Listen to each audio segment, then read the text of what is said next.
Good evening, ladies and gentlemen. It is my great honor and pleasure to welcome all of you on behalf of Asian Conference to the inaugural session of the Bhutan Meghalaya Exchange Program 2023. It is our pleasure to collaborate with Meghalaya Tourism, Government of Meghalaya, Center for Bhutan Studies Thimphu, Embassy of India in Bhutan, and Meghalaya Institute of Governance. We extend a very warm and special welcome to our chief guest, Honorable Shri Concord K. Sharma Sangma, Kongrat Sarma, Chief Minister of Meghalaya. Sir, thank you so much for taking out time to be with us here today. I also welcome Shri Paul Lindo, Minister of Tourism, Government of Meghalaya, His Excellency Mr. Jingme Thingle, Consul General of Bhutan in Guwahati, Shri Anurag Srivastav, Joint Secretary North, Ministry of External Affairs, Government of India, who has joined us virtually, Dr. Ravi Kota, Additional Chief Secretary, Government of Assam, who is also with us online, and Shri Silil Dingdo, Secretary of Government of Meghalaya. I also take this opportunity to welcome our 11 esteemed delegates who have come all the way from Bhutan. Welcome to Shillong. Today, we are also very honored to have with us delegates of the UNSCAP who will be joining us shortly. Thank you so much for finding time to be here with us today. May I now request Shri Sabyasachi Datta, Executive Director, Asian Conference, to felicitate the Honorable Chief Minister and all our esteemed panelists.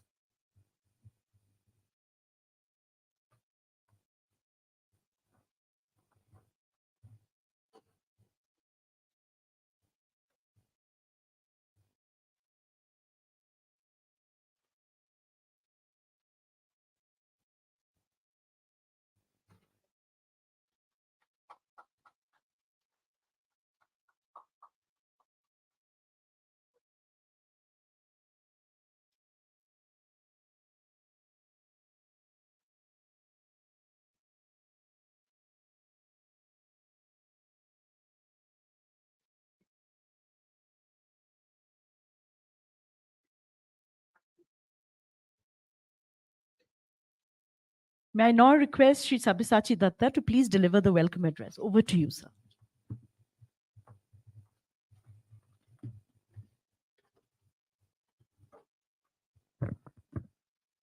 A very, very good evening from the Asian Confluence. On behalf of the Asian Confluence, it's my great honor and pleasure to welcome you all to this program, which is being hosted by the Government of Meghalaya's Tourism Department and supported by the Embassy of Bhutan, Embassy of India in Bhutan, the Center for Bhutan Studies, and the Meghalaya Institute of Governance.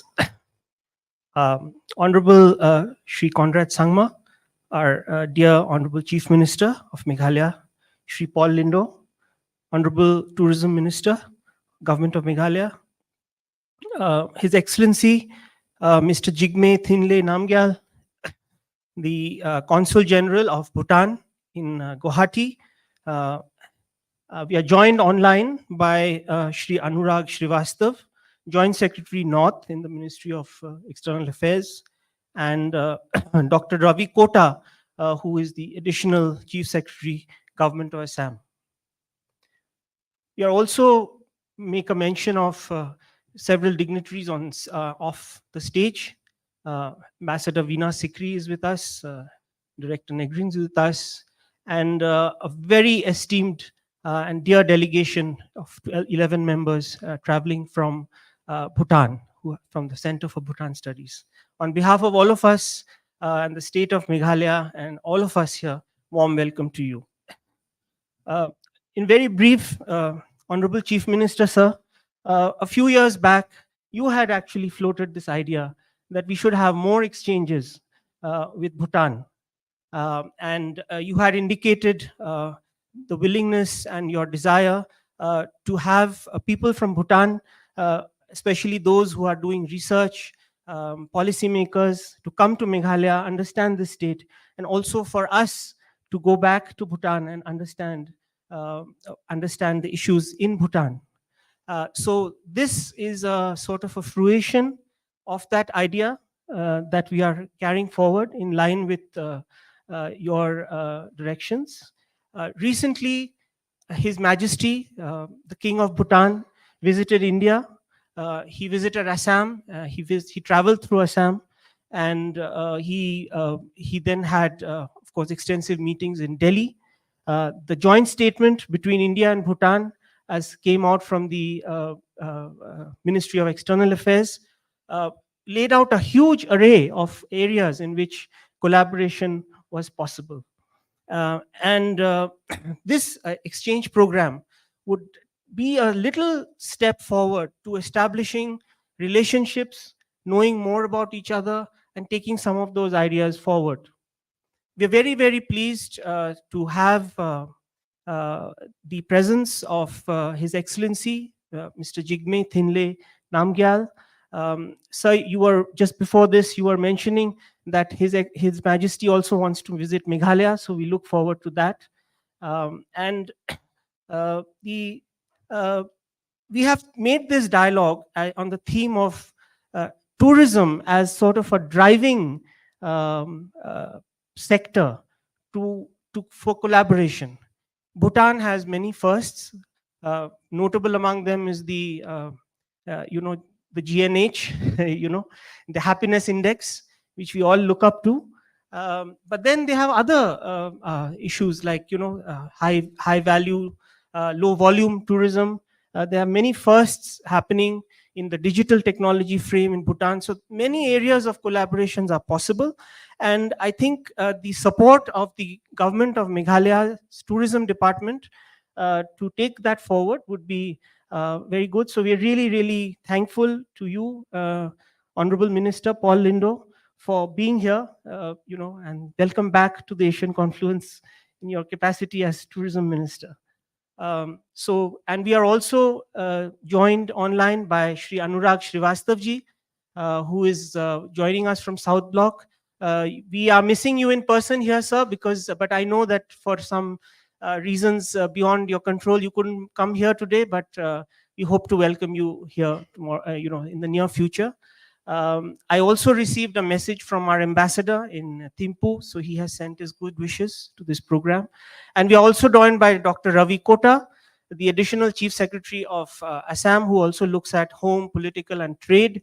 Assam recently received His Majesty the King, and I think there are lots of happenings, and with borders with Meghalaya and Assam, the two states with Bhutan, there can be a lot to happen moving forward. I also want to welcome Ms. Tanaka from the UNSCAP. We had very excellent deliberations today, and welcome to the Asian Confluence, ma'am. On a note, sir, Chief Minister, sir, in the morning you had talked about the smaller deliverables in the bigger picture, and this is one step in that direction. How we can take forward the small takeaways and take them forward. So on that light, again, a very, very warm welcome on behalf of Asian Confluence. And we look forward to a return delegation of Meghalaya from to Bhutan, and you know, and as a continuing process. I will now invite Bas Cyril Tiengdo from the government, the Director Tourism, Government of Meghalaya, to very briefly say a word of welcome on behalf of the Government of Meghalaya and your own insights. Over to you, Basil.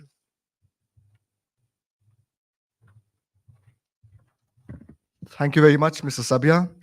Honorable Chief Minister of Meghalaya, Shri Conrad K. Sangma, Honorable Tourism Minister of Meghalaya, Paul Lingdo, His Excellency Mr. Jigme Thinle Namgyal, the Honorable Consul General of Bhutan in Guwahati, Shri Anurag Srivastav, Joint Secretary North, MEA, Dr. Ravi Kota, Additional CS, Government of Assam, all distinguished invitees who are present here, and especially the delegates who have come from the Center for Bhutan Studies to be part of this first exchange program, which we have titled India and Bhutan in the BBIN region, New Horizons Sharings with Meghalaya.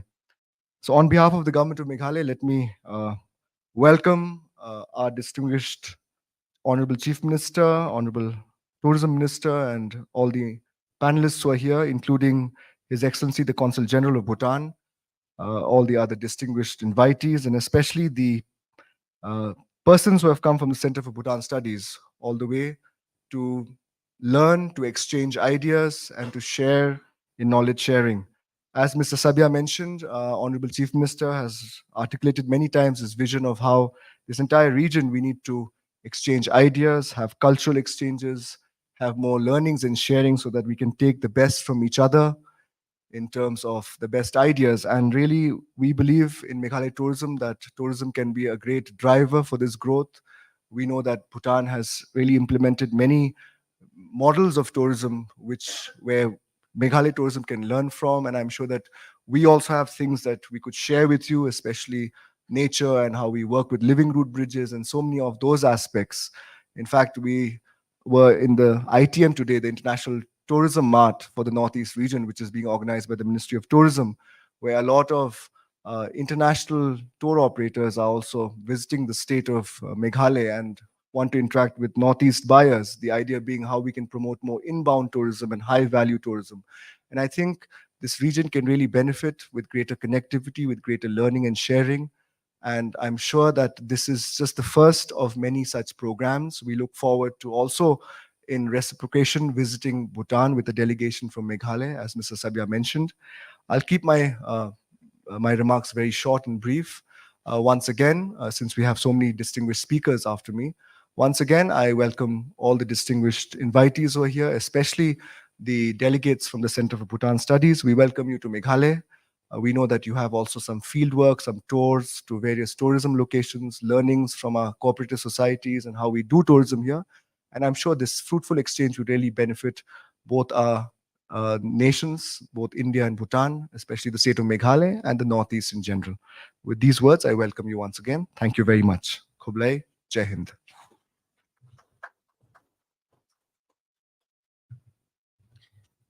Thank you, Basiril. May I now request His Excellency, Mr. Jigme Thinle Nangyal, the Honorable Consul General of Bhutan in Guwahati, to address us.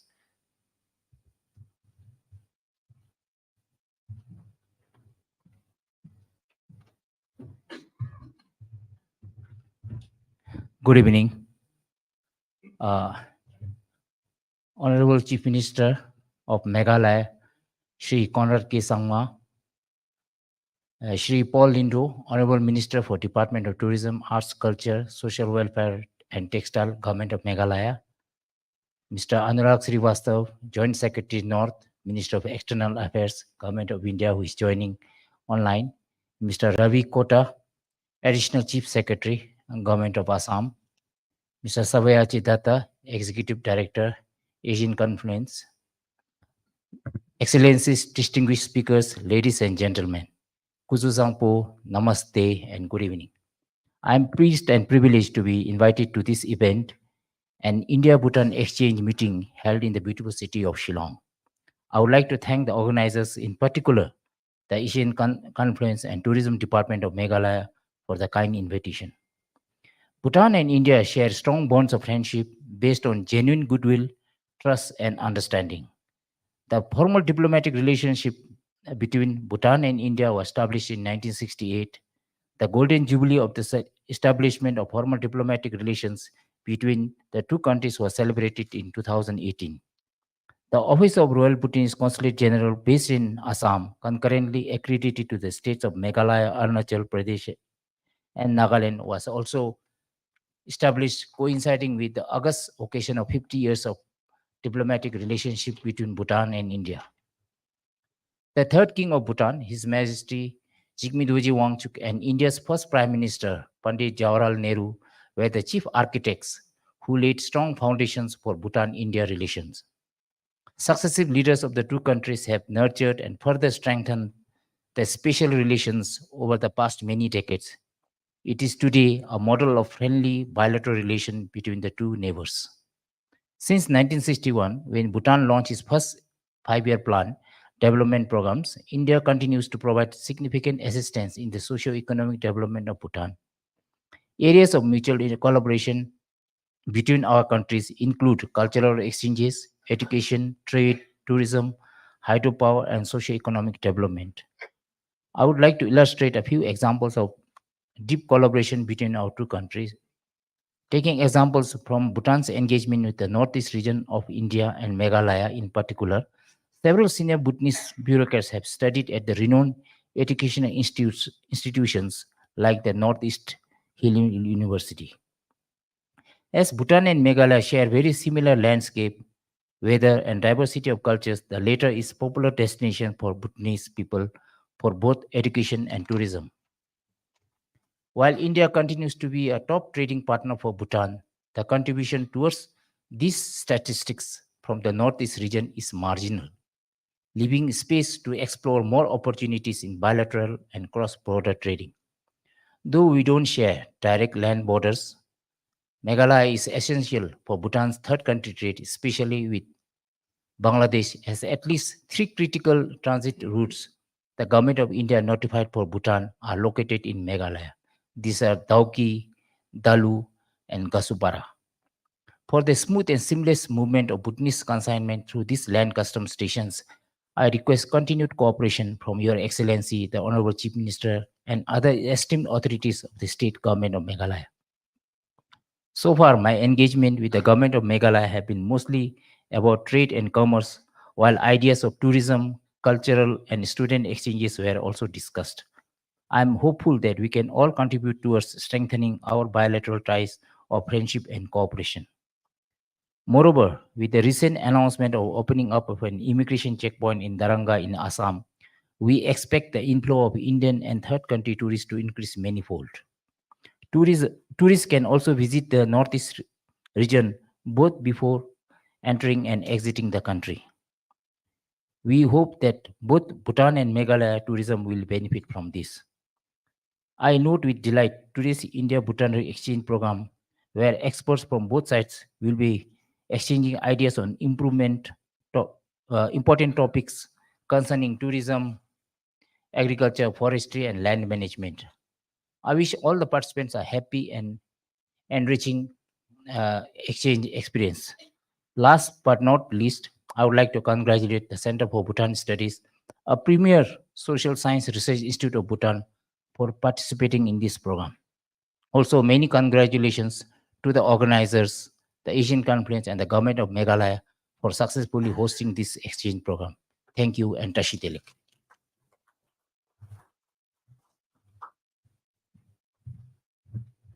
Thank you, Dasho. That was very inspiring, your words. And we also take this opportunity to send greetings to Dasho, who is the some problem with the sound.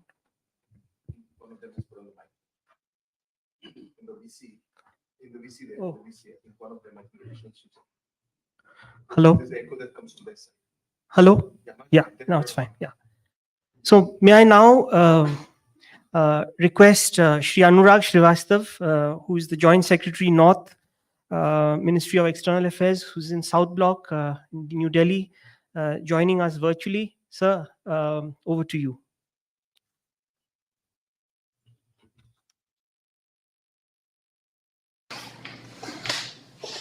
Thank you, Mr. Datta. I hope I'm audible there.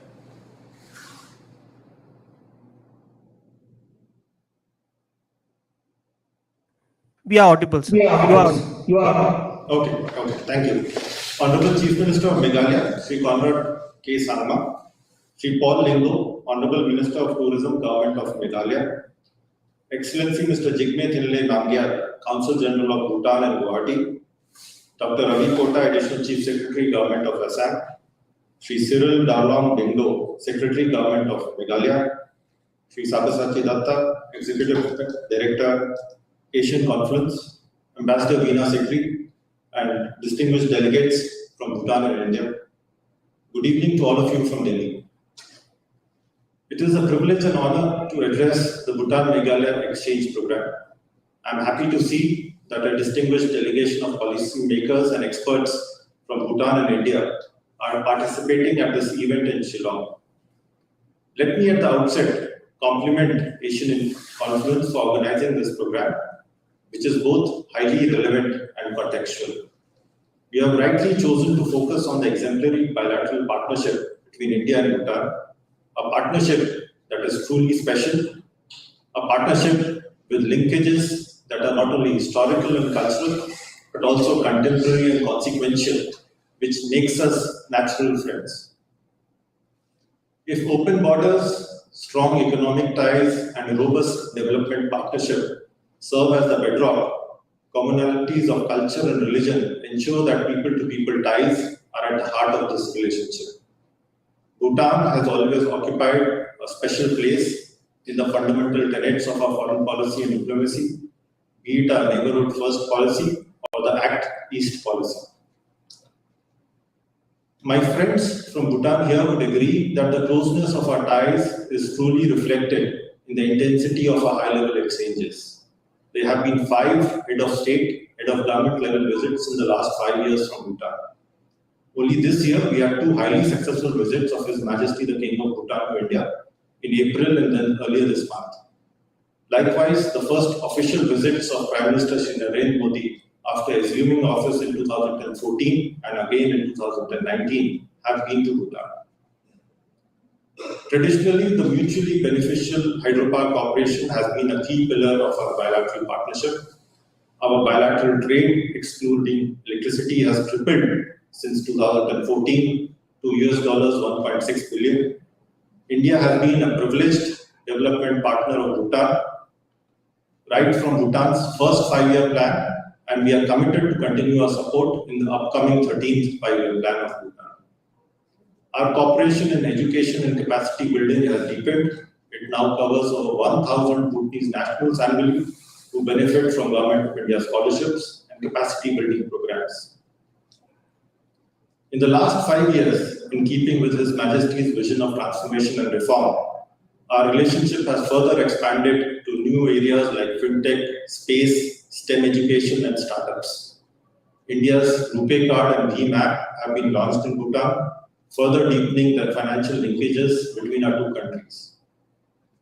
We jointly developed and launched the India-Bhutan satellite on 26 November 2022 from Sriharikota. As part of our education collaboration, Indian STEM teachers have been deployed to address the shortage of teachers in schools in Bhutan. In step with the progress in our bilateral relations, the Northeast region has witnessed major development activities both by the state governments and the Government of India in the last decade.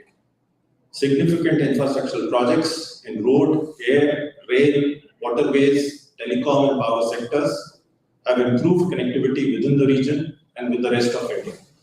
There is greater focus today on developing hydropower projects, on boosting industrial production, on promoting tourism, and on improving access to basic services.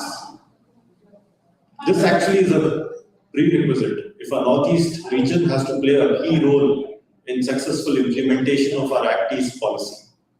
Our Prime Minister Shri Narendra Modi ji has said that the Northeast is India's gateway to Southeast Asia and can become a center for development of the entire region. Therefore, fundamentally, this is an effort to create connectivity not only to and within the Northeast, but to our neighboring countries and even beyond.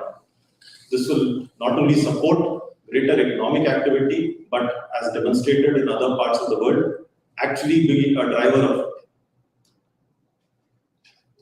Bhutan, which shares its boundaries with 3 states of the Northeast region, has a great natural connect with the entire region. This connect can be seen in multiple ways, whether it is in terms of geographical proximity, shared borders, in terms of commonalities like unique heritage, mountainous terrain, agrarian societies, and diverse ethnic groups, or in terms of challenges like preserving rich biodiversity and fragile ecosystems. More importantly, both Bhutan and the Northeast region share a young and aspirational demographics. Development of India's Northeast region and fostering greater cooperation between Bhutan and this region therefore provides an excellent roadmap for further expanding India-Bhutan relations.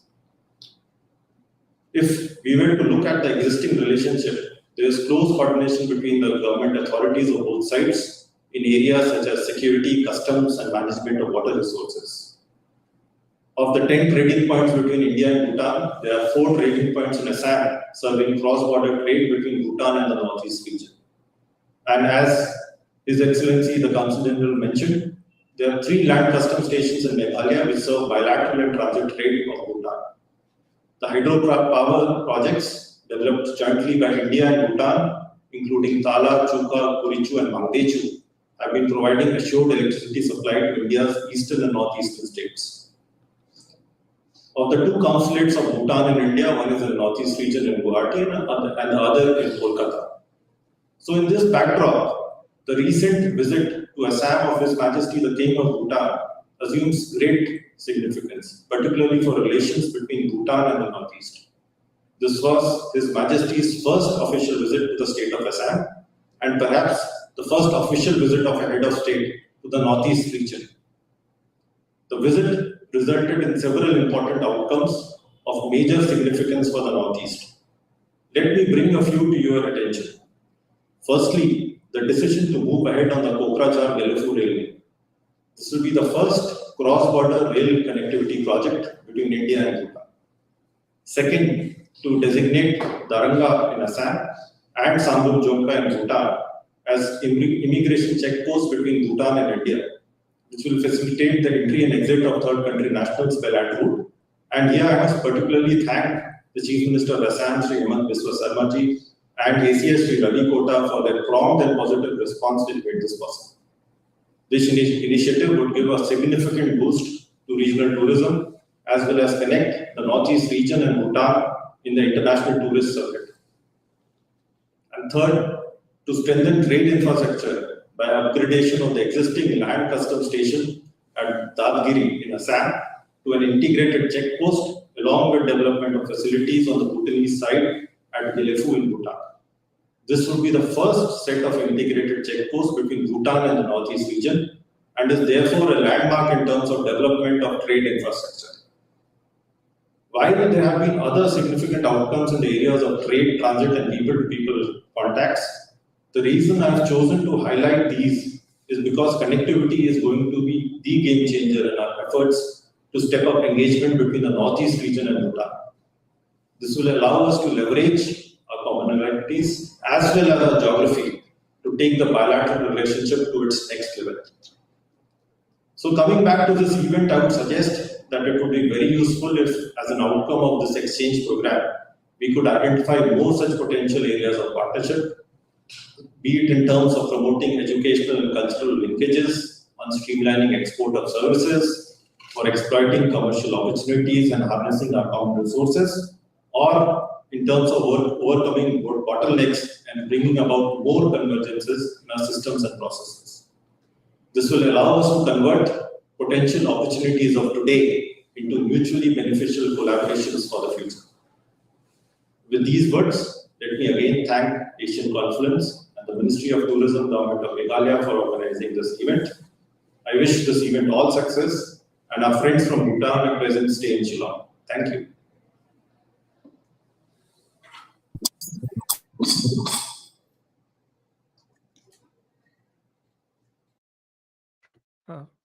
Yeah, is it okay?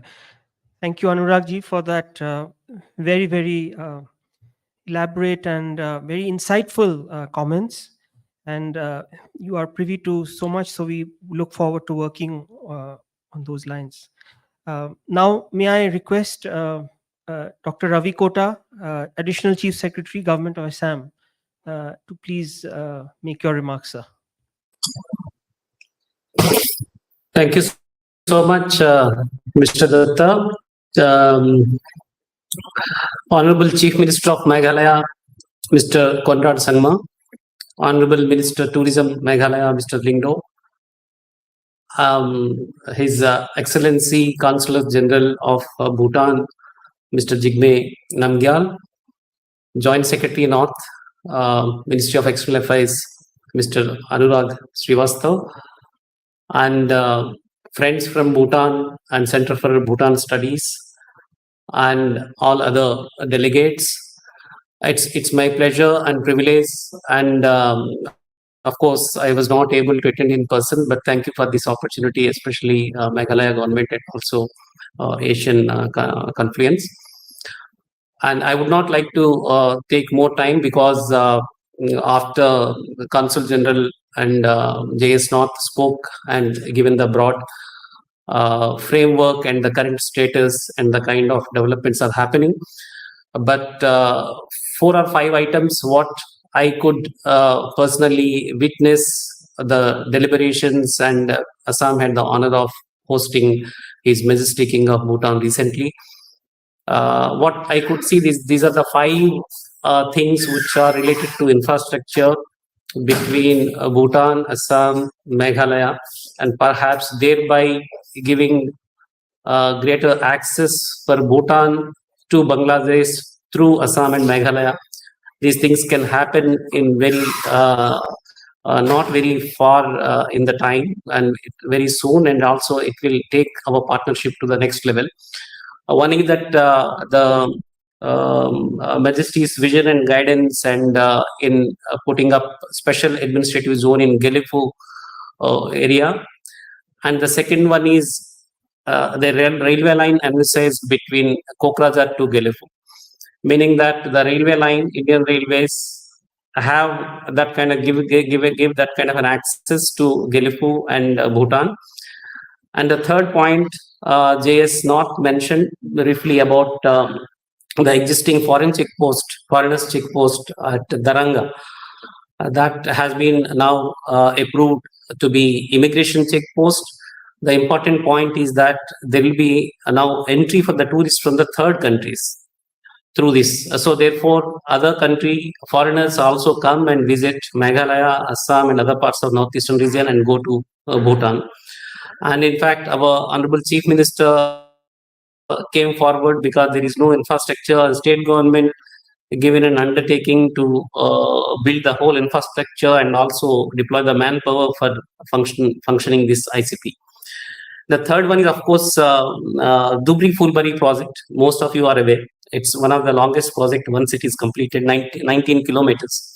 It will reduce travel time by almost 6 hours and shortening the distance of about 200 kilometers between Assam and Meghalaya. Therefore, for Bhutan also, it would help to have a better regional connectivity up to Bangladesh.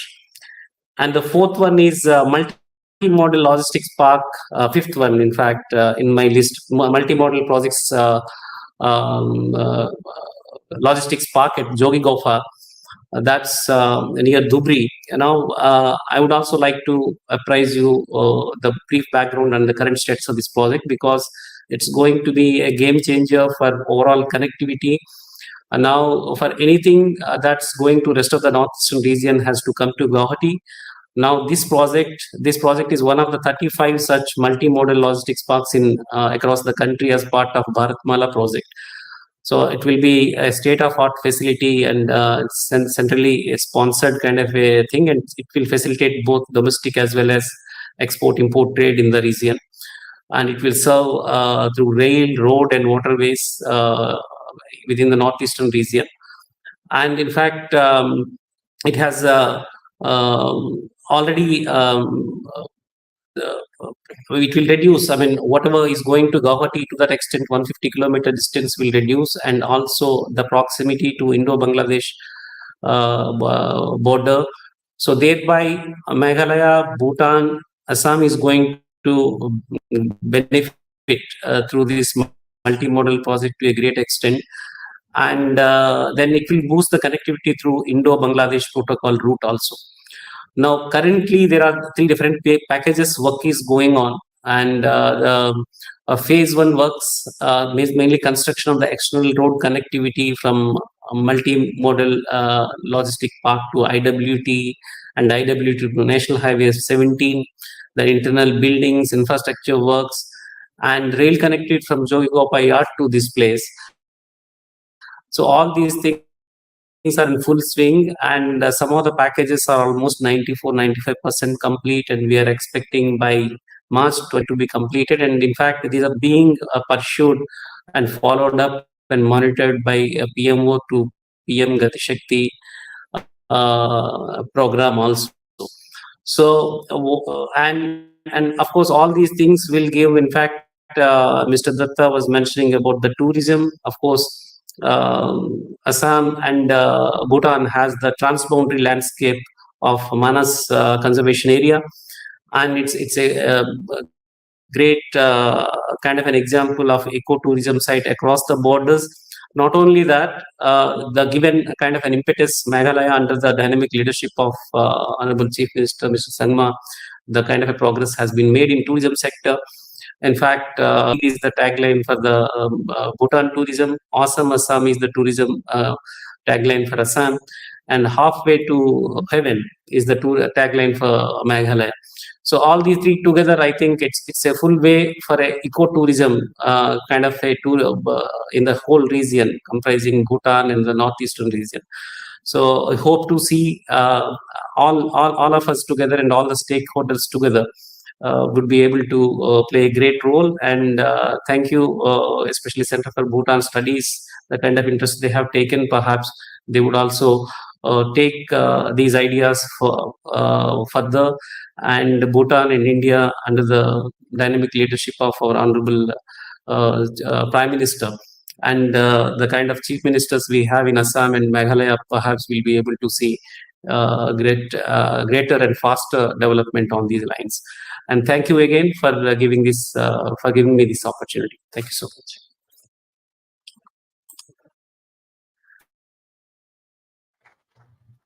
Thank you, Dr. Kota, for that, for those remarks. Just wanted to also inform you, sir, that prior to this, we have had a roundtable downstairs on women-led tourism, where talking about how tourism can be a driver for livelihood, health, overall prosperity, and empowering women. And this was led by Ambassador Veena Sikri and our own dear Kong Patricia Mukim here. So we had very insightful discussions. I now request Shri Paul Lindo, our Honorable Minister of Tourism, Government of Meghalaya, to kindly make your remarks, sir.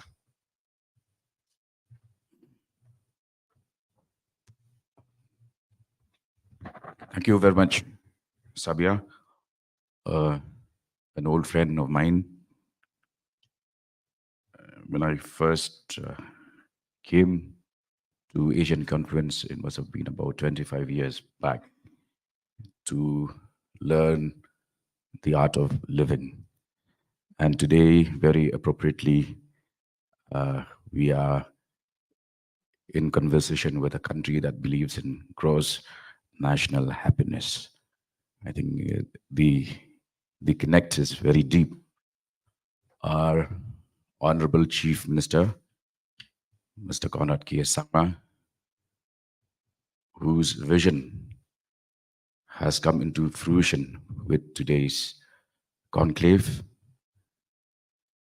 Respected guests, His Excellency, Mr. Jigme Thinley Nangyal,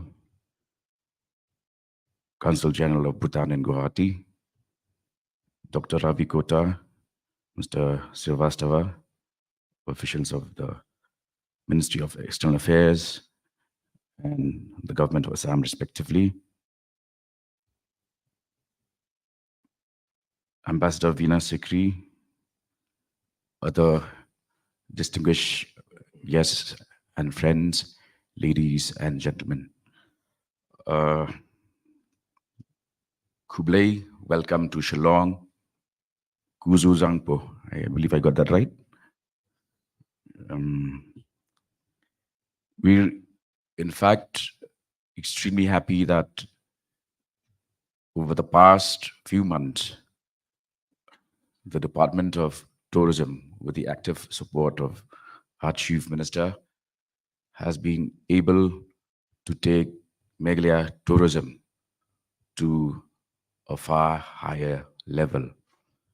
We've just had the Cherry Blossom Festival, and for the information of this audience, there are not more than 10 countries which have cherry blossoms.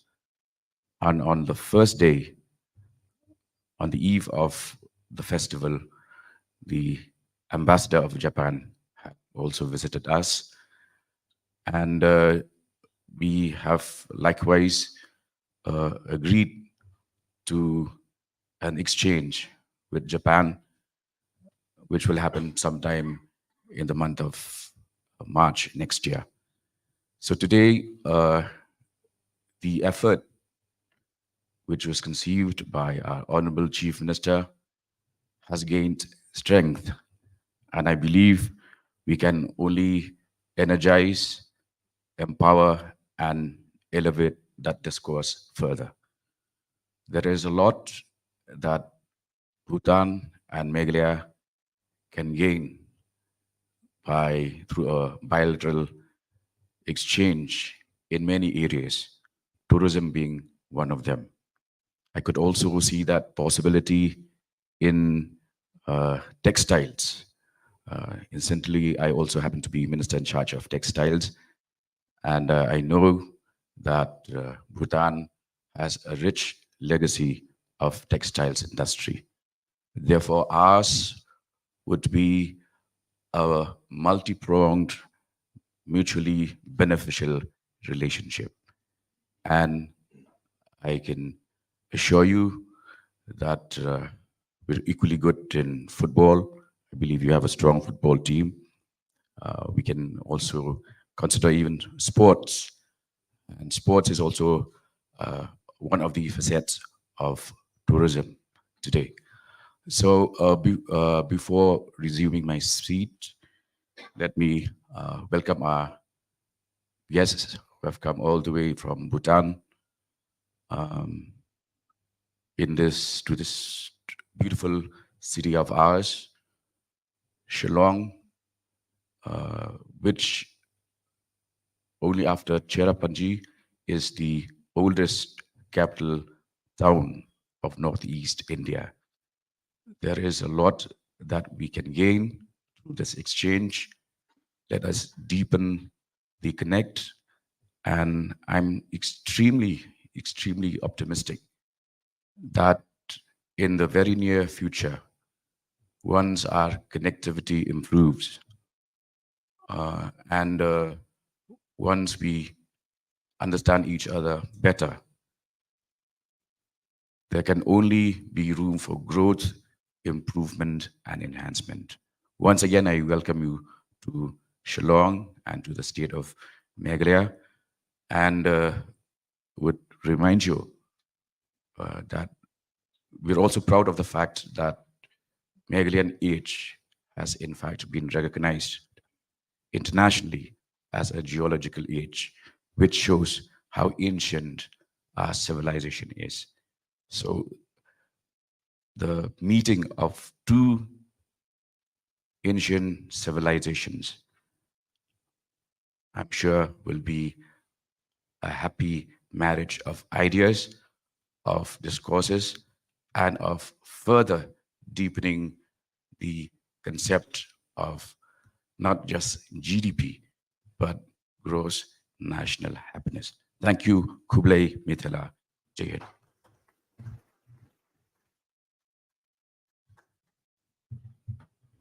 Thank you very much, Papal. I think you reminded us all about the importance of GNH here and everywhere in the whole globe. We need it beyond GDP to GNH. May I now have the honor and pleasure to request Shri Conrad Sangma, our Honorable Chief Minister of Meghalaya, to kindly deliver your inaugural address and inaugurate this exchange program, sir.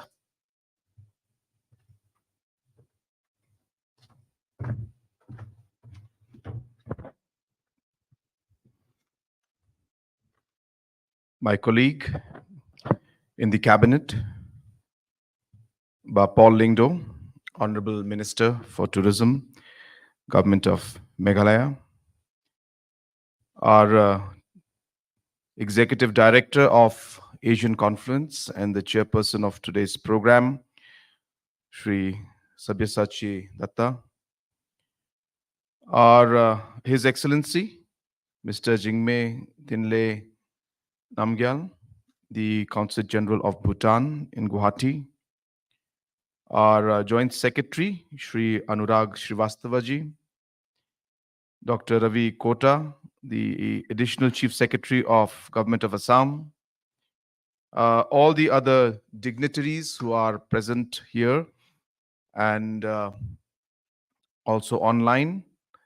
And most importantly, the delegates who have come from Bhutan to be part of this very, very important program that we are having, where we are uh, improving and taking the relationship and having exchange programs between India and Bhutan, with Meghalaya state at the center in one way of this particular program, and trying to really take forward things. So I welcome each and every one of you to this particular program and to this inaugural session. I don't want to take much time. In fact, all the speakers who have spoken before me have more or less given you a very detailed idea about what we are trying to do and how we are trying to take things forward. But continuing on today's, series of events and programs that I've had, you must be aware that we had a very wonderful program this morning with UNESCAP, and we had a discussion on BBIN, which is, of course, Bangladesh, Bhutan, India, Nepal relationship. And in fact, today in the morning, the session, and this is a logical continuation of what we started in the morning, we really discussed about how this entire region should come together and really take things forward, because there is so much that we can do together, so much we can learn from each other, and so much of value can be created and potential can be unlocked if we can really push things forward. It just requires that will and the desire to move forward. And we've seen that in the past many, many years, that this kind of a program, plan, policy, and idea and vision has started to move in the right direction. And I had started my discussion in the morning with reference to how things used to be pre-independence, where this entire region used to contribute hugely to the exports of India. And that stopped once the borders came up and the different policies came up. And hence, we clearly see that there is a huge potential out here. And without going too much into all those details, and sticking with my speech, which I gave in the morning, I'm very happy to see that we are finally, seeing this small steps being taken to really make things and push the larger and broader agenda that we all are having here today. In the morning, I spoke about something which I am very, very passionate about and very close to, and I strongly feel it is the right way to move forward, which is the creation of zones.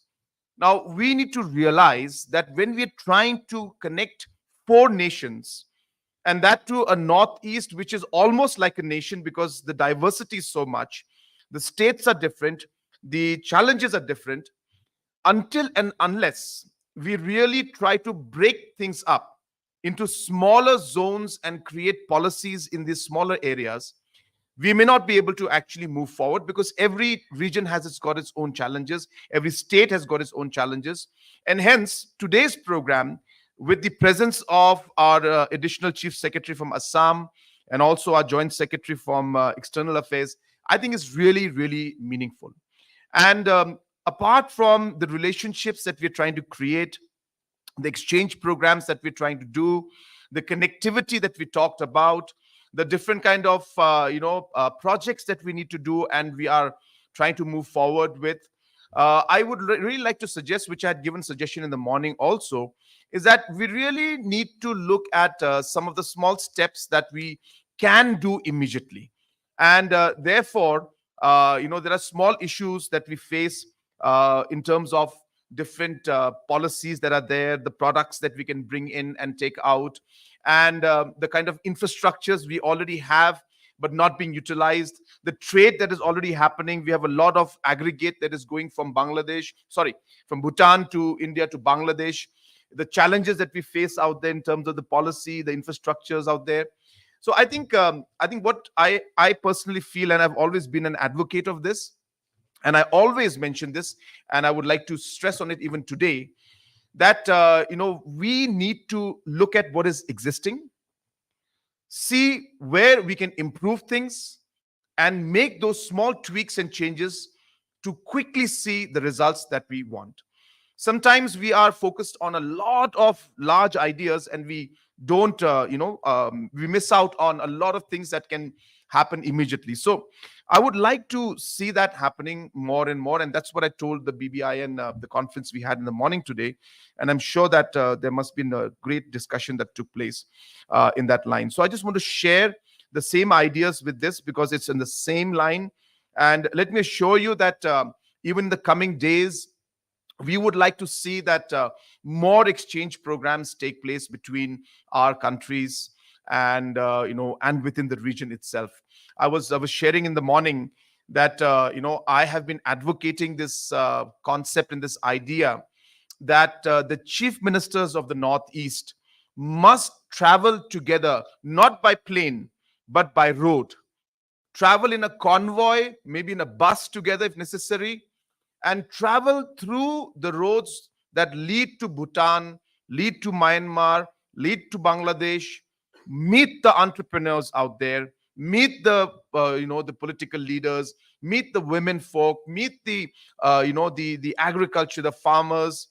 And only when we're able to connect with these people during our visits, during this road trip that we make, I think we'll be really able to understand where the problems lie.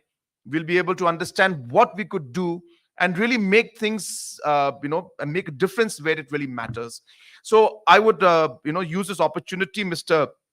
Srivastav is here. I know I just want to mention this to you, and I've already mentioned it many times, even at the level of the Honorable Prime Minister, who really liked this idea.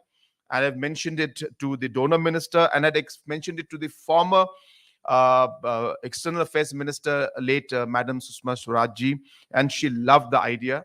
But of course, due to circumstances, we were not able to take this forward. But even now, at least states like Arunachal CM, Assam CM, and Meghalaya CM must go together to Bhutan with a good delegation and meet people out there. And it sends a very, very powerful message.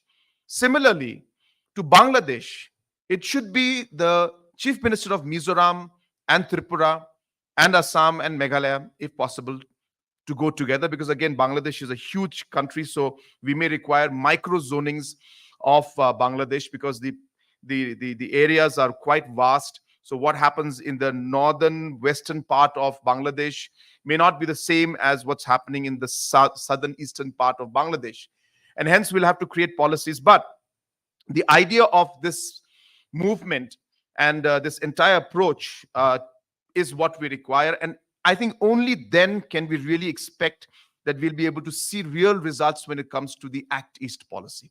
Because we can talk about Act East policy as a policy, but if we want to make things happen at the grassroots level, then it must fructify by only fructify if you're able to come up with specific strategies zone wise and create these programs. So I urge the government of India to lead these delegations and come out with these programs where chief ministers go, the students go, and farmers go, entrepreneurs go. And it's a process. So I'm not saying that we will see things happen tomorrow. It may not. But every step and every process and everything we do adds up to the final goal. And, we'll continue. There will be a lot of challenges. There'll be a lot of areas where we don't agree because we have got, contradicting views. But as I said again in the morning, it's fine. We don't have to agree on everything. But at least there are some things that we can agree on. And let's work on those. And the areas which we don't agree on, let's put them and quarantine them on the side. So I think it's important that we have a very broad approach to this in terms of our mindset, but a very micro approach in terms of our actions and in terms of our policy and the steps that we're taking. I love the idea which was just given by our Honorable Tourism Minister of sports and music being a great way to connect. And he's speaking like that because he's a musician and sportsman himself, by the way. So maybe the first person who will go and perform a concert in Bhutan will be the Honorable Tourism Minister himself, and definitely followed by me. But it's a great way to connect, because really music really is something that goes throughout our region, whether it's Bhutan, whether it's the Northeast, whether other parts of BBIN. Music has always been great, of course, in the whole world, in fact. But there's something special here about music and sports, and we would really like to see that happen. I was just meeting our sports minister in the morning, and we were discussing about sports. And you'll be happy to know that maybe in about 2-3 months' time, so we are coming out with this league for football league between the constituencies. So we'll have all the 60 constituencies. We'll have a football league happening. So we'll have all the different constituencies, competing against each other, and I feel it'll bring out a lot of positive energy among our youth. So we're working on that. So similarly, if we have a football league where we have between the Northeast states and the BBIN, I think that's going to be something really, really great. So let's use these kind of things like music and sports, and the youth will play a very critical role.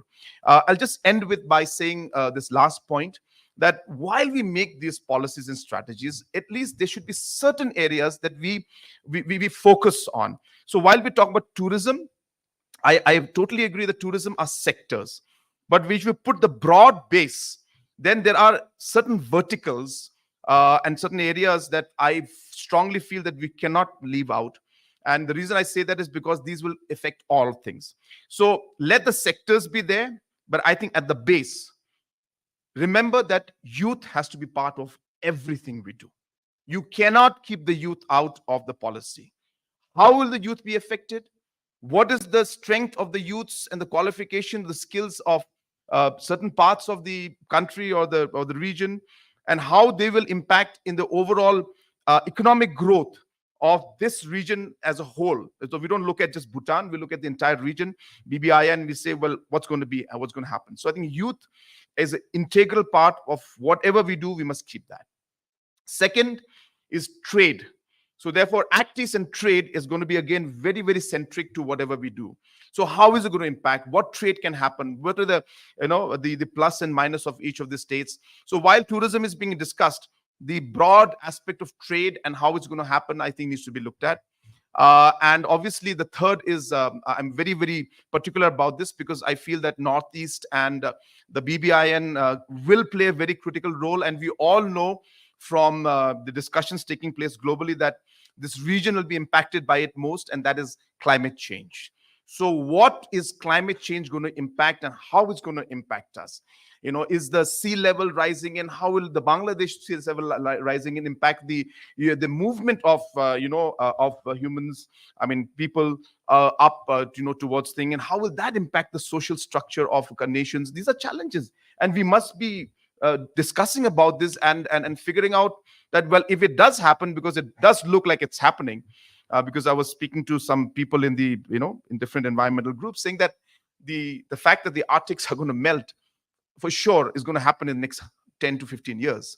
And that means once those melt, then trade routes will change, blah blah blah, and the sea levels will rise, and obviously that will have a huge social impact.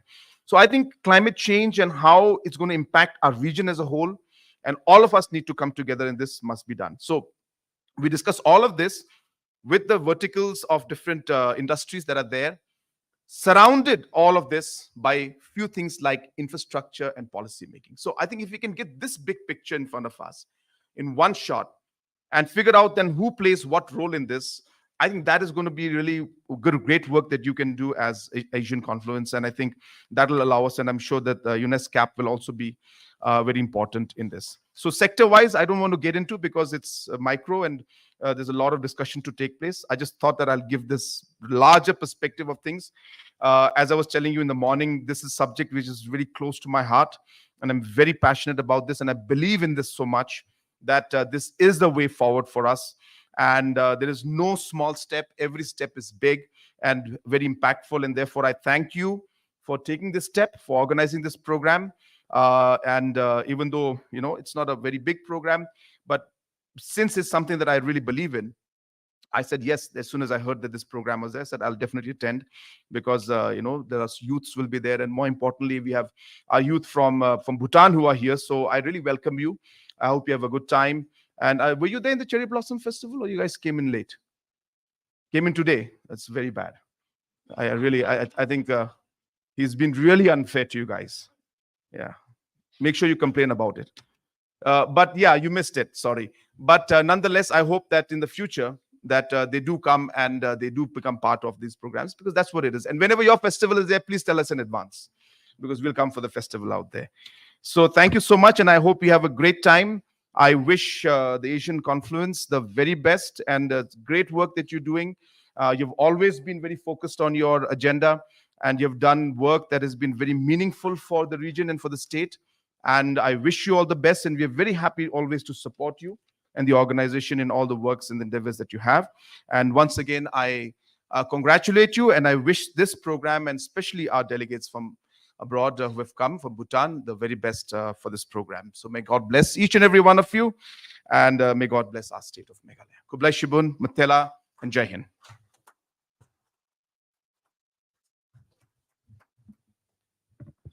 Thank you, sir. Yeah, you inspired us in the morning. I think you've inspired us again greatly. Thank you for your words of encouragement. You also, I think, laid out a very, very crisp skeleton for engagement of the future. You talked about youth, the visit of the chief ministers of Meghalaya, Assam, and Arunachal Pradesh together to Bhutan. I think this would be a game changer. You spoke about trade and tourism as integrated, looking at it integratedly, and music and sports meet, as suggested by the Honorable Tourism Minister, climate change, and of course, all of this surrounded by infrastructure and policy making. So you've given us the direction, and we assure you that together we will work together on those lines. You said that you would have 1 hour. I think we've kept we have 5 minutes over schedule. So thank you very much for your time. I know you've had a very, very busy day, and we really, really appreciate your presence here. Just one last request from all of us is that we'd like a picture of the Bhutan delegation with the Honorable Chief Minister, the Honorable Minister, His Excellency, Consul General. So may I request all our friends from Bhutan to join us for this photograph on stage. I think it will be something of a very great memory for us. Keep and looking back, we can say something great started from this day. Yeah, you can stand behind Honorable CM. Yes, yes.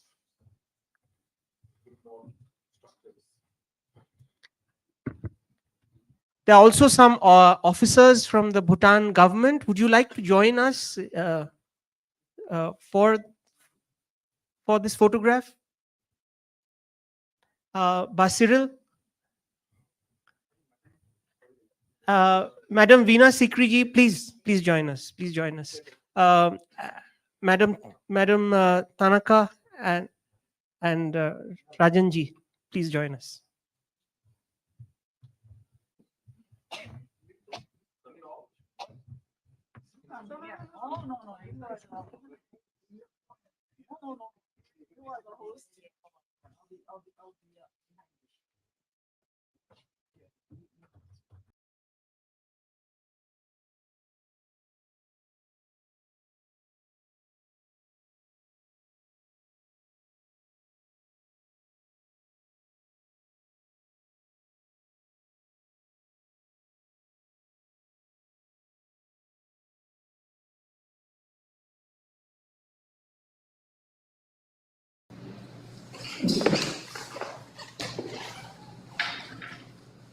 ये जो salient points of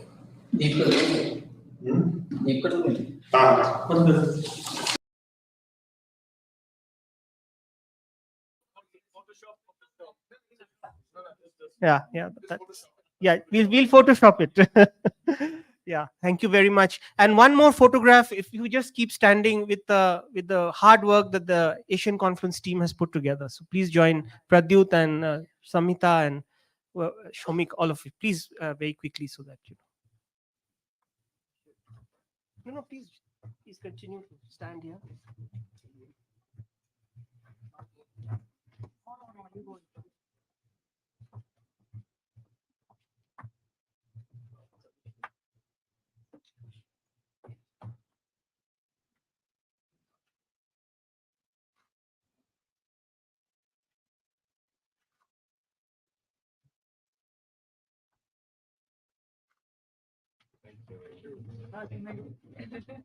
Thank you very much. And thank you very much, those joining us virtually. Thank you, Anurag ji. Thank you, Ravi Kota ji. And we look forward to be in touch. Thank you very much. And we have the next session starting in 15 minutes after the high tea. Thank you.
I hand over the session to ma'am. Yes. Yeah.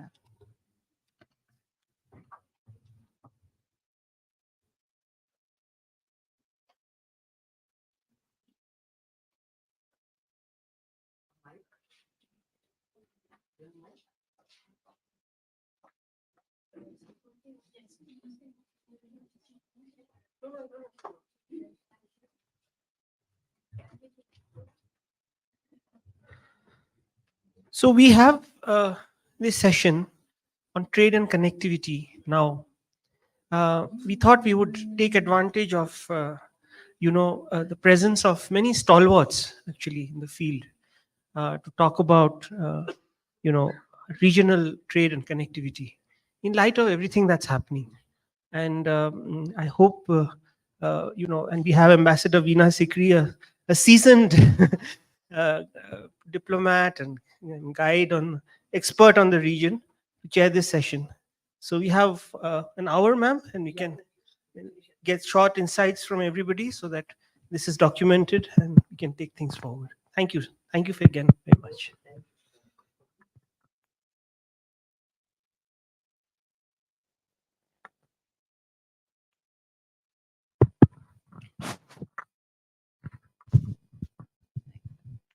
Good evening. Thank you, Saraswati ji, for introducing me, and thank you for the wonderful arrangements for this event. I've really enjoyed being here, and we had a wonderful roundtable discussion on women-led rural development.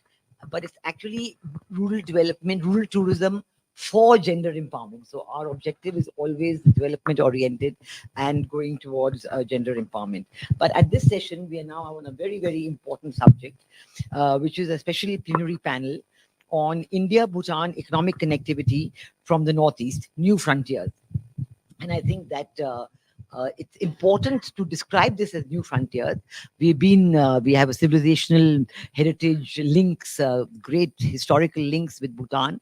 But I think the recent visit of His Majesty to India has really set a very special focus for the two countries on developing the linkages.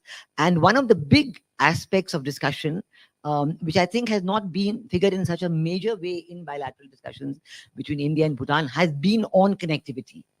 And the connectivity has included rail and road connectivity. It has brought in very much the sub-regional concept of BBIN and how Bhutan and India can work together to develop this concept, and how we can develop this connectivity in ways that will benefit both peoples and will benefit the sub-region. This has especially become important now because, as you know, Bhutan has always had access to ports in India, to Calcutta and other ports. But recently, the government of Bangladesh has also given access to Bhutan, to Chattogram and Mongla ports.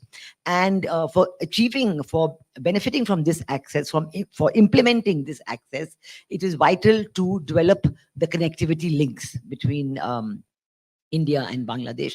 And I think this connectivity links, which will be in the first instance, looking at access to Chattogram and Mongla ports for Bangladesh, Meghalaya plays a very big role in that, because there are 3 routes that will transit Meghalaya. And as we develop those connectivity links for as an international transit route through Meghalaya, there'll be so many other aspects of connectivity which will be developed. Energy is one of them. As you know, with Bangladesh, we have recently built an energy pipeline, where they are getting their diesel requirements from the Numaligarh refinery in Assam, rather than the product coming to Chattogram port and then traveling all the way to the north of Bangladesh. The people in the north of Bangladesh are now getting their energy requirements through the Friendship Pipeline. So similarly with Bhutan as well, I think Bhutan, Bangladesh, India, we should all be talking about connectivity for energy purposes as well. I think the tourism aspect that we discussed this afternoon will get a great boost through increased connectivity. Trade, of course, I'm sure Mr. Prabir is going to tell us all about the trade aspects of it. That is going to be a vital aspect. But let us hear from our 3 experts that we have today. We'll request them to speak for 10 minutes each, and then we can have a discussion open it up for discussion. And that way we can end on time. So may I begin by requesting Dr. Rajan Ratna, Deputy Head of UN SCAP in New Delhi, to talk to us about India-Bhutan economic connectivity and the Northeast. And you have 10 minutes. Thank you, ma'am. Good evening, everybody. And first of all, let me thank Asian Confluence for giving us this opportunity to be here and sharing our thoughts. Uh, some of the thoughts which I am going to speak, perhaps for some of the audience who is here, will be repetitive, but it's a good mix and a blend because we have an extra audience whom I can update on what we are discussing today and tomorrow in our workshop. And I wish we could have had all of you there because these issues are very well connected. While we talk about connectivity, and mostly when you think of connectivity, you are talking about transport connectivity. But with transport, there are many issues which comes in. And it is a whole issue of logistics. It's a whole of a supply chain. It's entire trade that you are talking about. And then you are talking about the prosperity of the people across those corridors. And this is what we are discussing today and tomorrow. And we have some very interesting presentations coming from Bangladesh, Bhutan, India, and Nepal. And there are a lot of synergies which are coming at the border areas. I will not touch more on transport connectivity because I know Dr. Pravir Day is here and it's his domain. And if I say something, he will top it up with something more on it. So I better avoid that. But I will concentrate more on trade, supply chain, and prosperity. And from the presentations which were made, what is important in terms of connectivity are two or three important issues. First issue is definitely you need to have cross-border transport connectivity. And if Bhutan has to talk in terms of that, what has come out today from our meeting, and there is a very strong desire, is to use multimodal transport system to use it for your trade or even travel of the people. Now, Bhutan, you have 80% of your economy is on India. But out of that 80%, how much is that towards the northeast region of India is really, really doubtful. But with Phuntsiling zone, which is coming up, and if you see who are your neighboring states in India, West Bengal, Assam, Arunachal Pradesh. West Bengal economically may be doing good. You have border, Phuntsiling may feed, that may be a gateway to India. But are you really catering to the market of Assam, with whom you have a historically great linkages? And then to Meghalaya, because if you want to look for an alternative route to Bangladesh, and we have been talking about, I have been looking at the map, and if you see the, most of the time, many of the economic activities are towards the western part of Bhutan.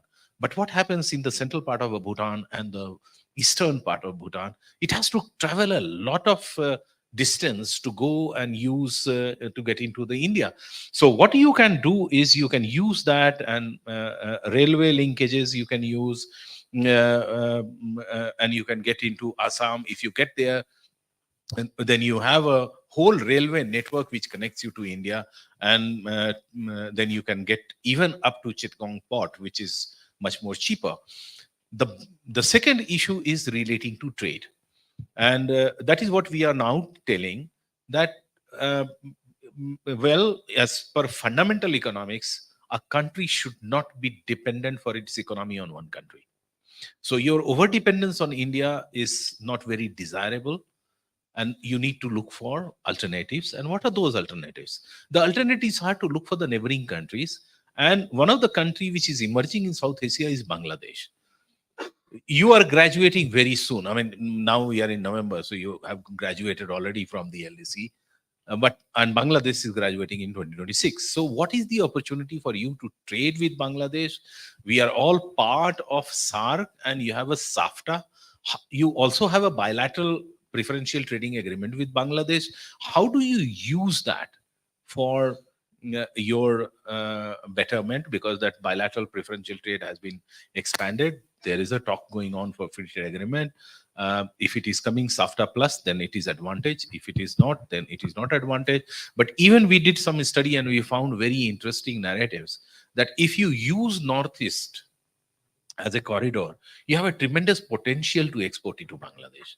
One of the economic analysis which we did was we found the boulders, stones, Bhutan can export to Bangladesh. It has a tremendous potential. It is going through Dauki. So if you have a proper network with the traders, between the trading community in Bhutan, in Meghalaya, in Bangladesh, you already have a traders corridor. So I'm not talking about transport corridor. I'm talking about a business private sector corridor from Bhutan to Meghalaya and to Bangladesh. All you require is this, and there are a lot of investment which is happening. Dauki has been uplifted. There is now ICP which has come up. And maybe it will surely reduce your cost of trade, because what is very, very important being Bhutan for the landlocked is your very high cost of trade. For everything you are dependent on the transit, and many of, rightly or wrongly, many of the transit routes are clogged. There is already very heavy traffic. So what should take in 2 to 3 days, it takes weeks to go. Now, if you explore new corridors using multimodal riverine system, and we have our study, maybe I will share with Dr. Datta, who can share with some of you who are interested in, as to how you can use the multimodal transport system, waterways to go into Bangladesh. Even stones are going to Bangladesh by the riverine route. But I don't know people are aware or not, or but the total how much percentage of that is going and whether it is being utilized or not. And the third is what the Honorable Chief Minister was saying, people to people contact. And especially at the bordering area, I think one of the great thing what Bhutan is doing is setting up a SEZ in Phutseling. If you set up your economic zones at the border, anything which you import is the cheaper, because most of your source will come from India. It doesn't need to go deep down into Bhutan. And then you have to export, which is India is the largest market, but you need to look into the market for Northeast. You need to look into market for Bangladesh, and you should also look for imports from Bangladesh, because the same route, the same corridor and the same trade can form a big good supply chain. So I will end up here, madam. Thank you. Yeah, thank you. Thank you very much for highlighting. Thank you very much for highlighting this. I think this concept of the special economic zone in Funchal, this is something that came up during COVID, when the economies were really in the doldrums, and the government of Bhutan was looking at how to restart the economy, post-COVID life, as it were. So there was this very good ideas on having the special economic zone. But I think that the development of special economic zone, as Dr. Rajan Ratna has very correctly pointed out, needs a special approach. What are going to be the inputs? How will they get there? And what are going to be the product? And how will the product be exported?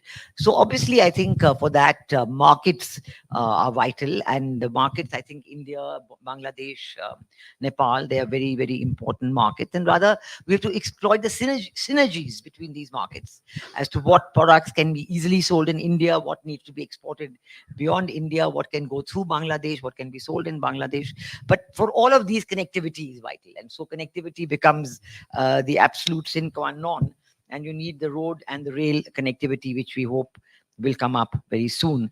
Now, to tell us more about that, may I request Dr. Prabir Dey, Professor RIS in New Delhi, to talk to us. Madam Chair, Ambassador Sikri, fellow panelists, Dr. Ratna, and the guest from Bhutan, and many dignitaries who are here. And I can see many of them, who are attending that ESCAP, Government of Meghalaya workshop. So these two important events, very important and happening in parallel.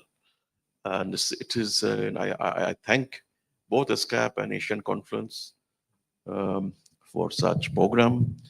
And we don't see this happening, by the way, very often in Delhi. Don't look at me as a political statement, but this is, something very positive, encouraging, I have lots of things to take away from conversations that's happening in this part. Now, in the 10 minutes, what I'm going to highlight, basically, the Himalayan kingdom, Bhutan, how, they are coming up, particularly in the trade front.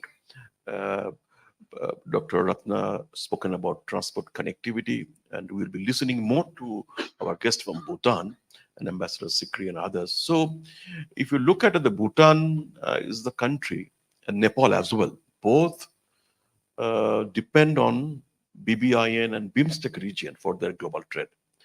I mean, we have been writing about it. India, Bangladesh, uh, countries they do depend on BIMSTEC region, BBN region, but they have many global partners for that trade. But Bhutan in particular, for the 96% average 2021-22 financial year, the global trade dependence is on BIMSTEC region. So, and that has gone up after the pandemic. And this 96%, most of it is within India. So India is a very important development partner of Bhutan. The visit, the exchange that's happening today, which is one manifestation of that relationship. Now, India and Bhutan, they have a very deep cultural civilization relation. That's Madam Chair said. From the trade point of view, we are also an FTA partner. I mean, there is in the agreement, it is not written free trade agreement. It is much beyond it. It is goods, services, investment. So quite deep-rooted our trade relation as well. Bhutan is the most happiest country in the world. So their requirement of import, which is slightly different than the countries in the Bay of Bengal or BBI, and they do. But Bhutan has also some important, good, very promising companies like Druk. They have two airlines called Druk Airlines and Bhutan Airlines. The Druk one is by the private sector, the Druk Group. So many of the processed food industries, which we take up and we buy, consume in Delhi or in Kolkata or in different parts of the northeastern region, they are also manufactured by the different Bhutanese companies. So on the trade side, both of them, particularly the Bhutan, they have many challenges while doing trade within India. If there is a trade session or a trade discussion, those obviously will come out. But I'm not going to, this is not the place to go for a detailed discussion on the trade side. But what I suggest, India being, the country which is only the development partner of the Bhutan for natural reason, India has to be more receptive to their suggestions. One example, some of the companies, they often said that the transfer of money for the exports, if their agents are here, the company like Druk, they do business here, but they also have distributors, retailer in different parts. Transferring money from India to Bhutan is also an issue. We have a fixed exchange rate between the two countries. So this is perhaps those who will be working on the trade front. I think transaction is obviously a big challenge between the two countries. And there are many questions from both sides. I'm sure the Ministry of Commerce and Ministry of Finance, CBIC and others, they might be looking at it. So from the trade point, how to elevate from the bilateral trade agreement. But bilaterally, there are issues from the exchange side. I think those need to be looked at. Second point is the BIMSTEC. FTA is not yet concluded. And Bhutan, Nepal, many other countries are very, very deep into the BIMSTEC FTA negotiation process because BIMSTEC is a good services investment. It's not yet completed. So Bhutan has lots of expectations. So some of the things which are happening in the regional front, if it is concluded, that gives lots of benefits to the Bhutan and other members. So this is something that I think that there have some positive sides of the BIMSTEC free trade agreement negotiations. On the FDI side, I think I may be corrected. During the COVID time, there were many challenges India was facing circumvention of goods coming from different countries. India introduced restriction of the FDI coming into India. And those countries which are sharing borders, geographical borders, that notification is still valid. So, which is actually restricting, investments coming from Bhutan to northeastern part of India for genuine reasons. So now FDI coming from, or investment coming from Bhutan or on the reverse way, those needs a discussion, not in automatic approval route, if I'm correct. So why not we give some relaxations for investments coming from Bhutan to here? We need investments. We need to support the value chain between the two countries, particularly the Northeast India and the Bhutan.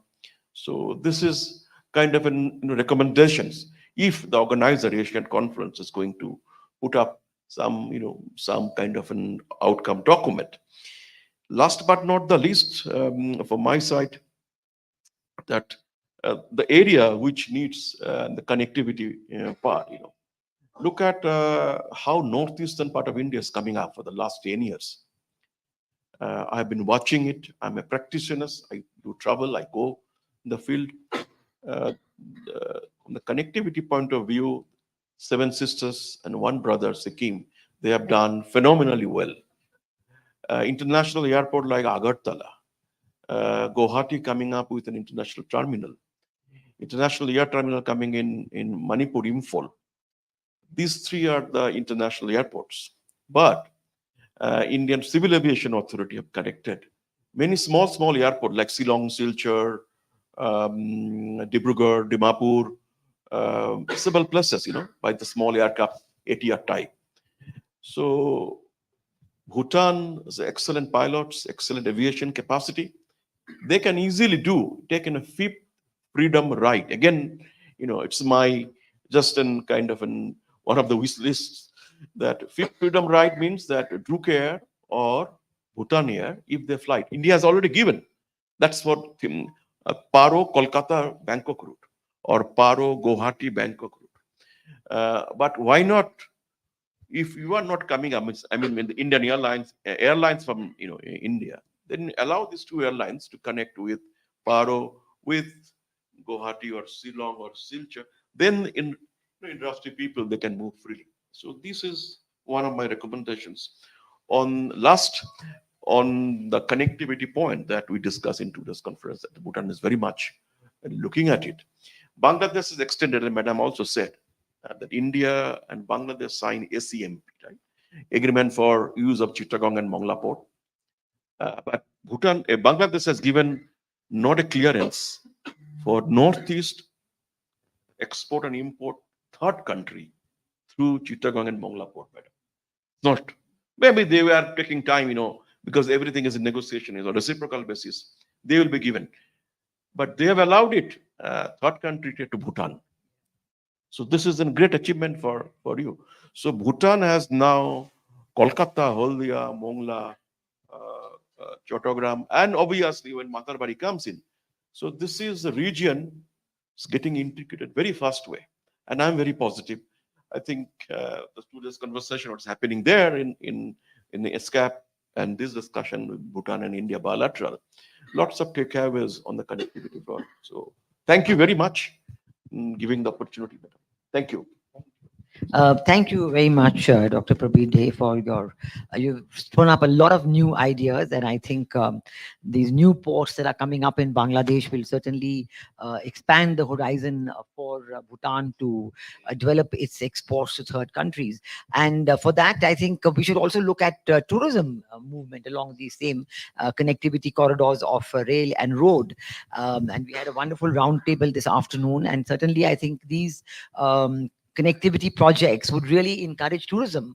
Rural tourism is what we spoke about, but I think that's what it is. When you come to Northeast and you come to Bhutan, you want to see something special. You don't want to go to the big towns. You want to move outside the accepted areas, and you want to, really see those. I think Bhutan, in fact, has taken the lead in moving away from its exclusive dependence on high value tourism to also bring in rural tourism as a means for developing those areas. in the south, those districts in the south of Bhutan, which had not got developed because of the focus on high-end tourism. So these will now be developed. So I'm sure this will be another very valuable addition. Now, may I request Ms. Kencho Dema, Center for Bhutan Studies, to please to tell us. Yeah.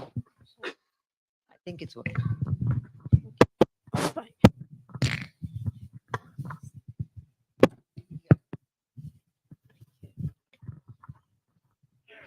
Uh,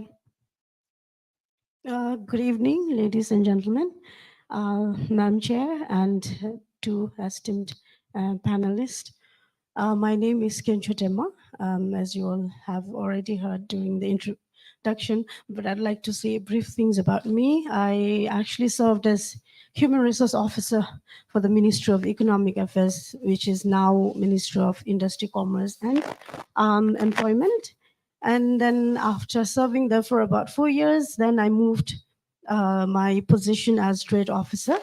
And then I served there for about a year. Then I had to go to Center for Bhutan and Jainese Studies on deputation for 4 years. So I've completed my 2 years in center. And now coming back to, so even after almost 8 years of my service, I think I'm the least experienced out here.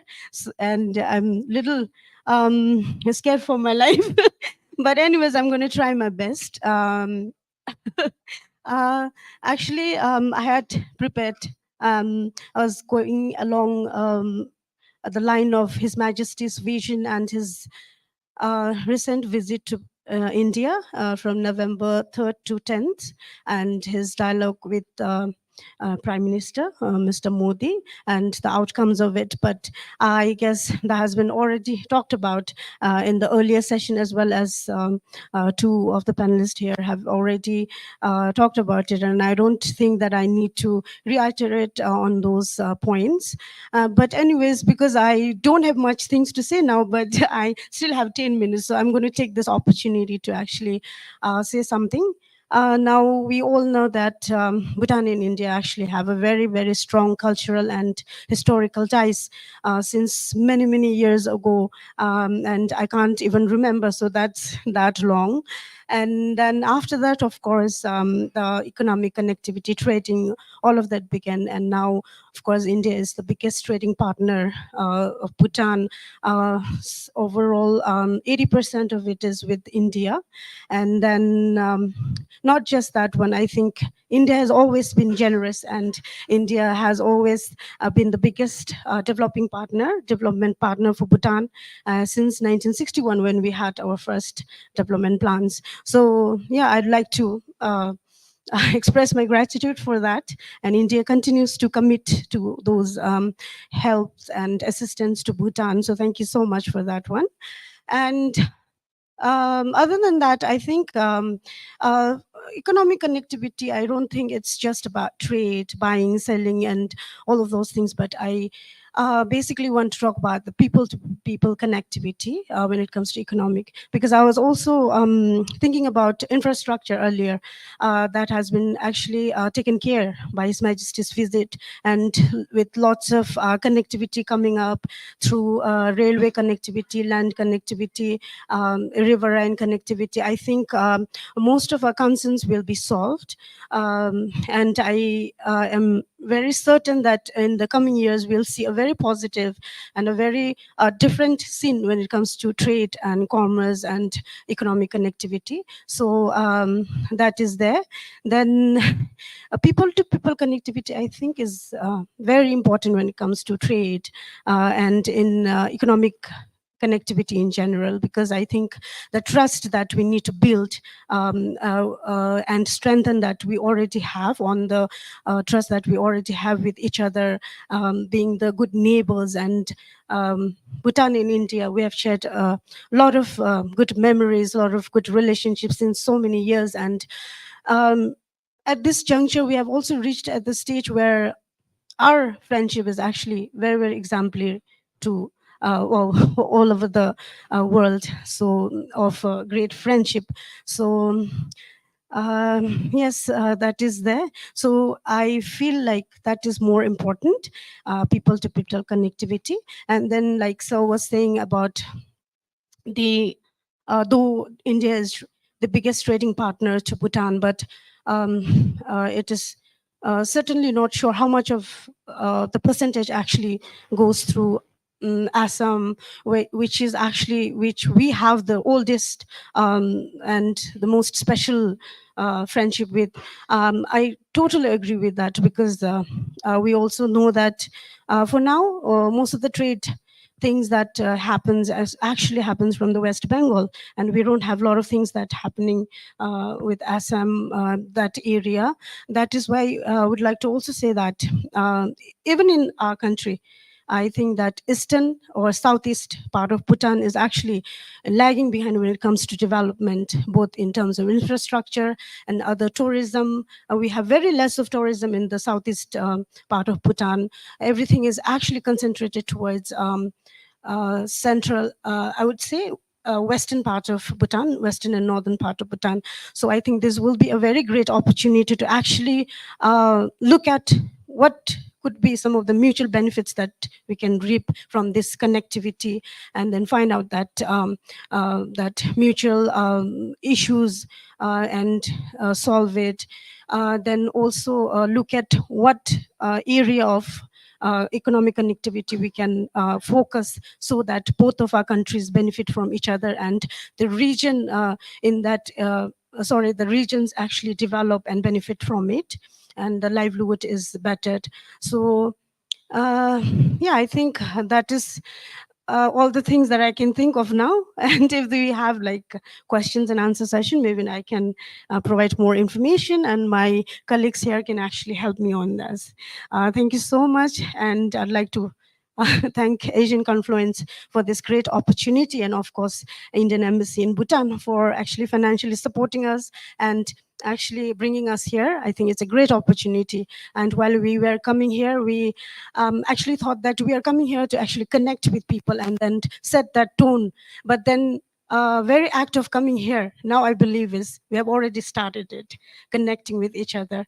So I think that this is going to be a very, very good, memorable session, and we look forward to another 4 days of stay here. And thank you so much for this opportunity. And thank you.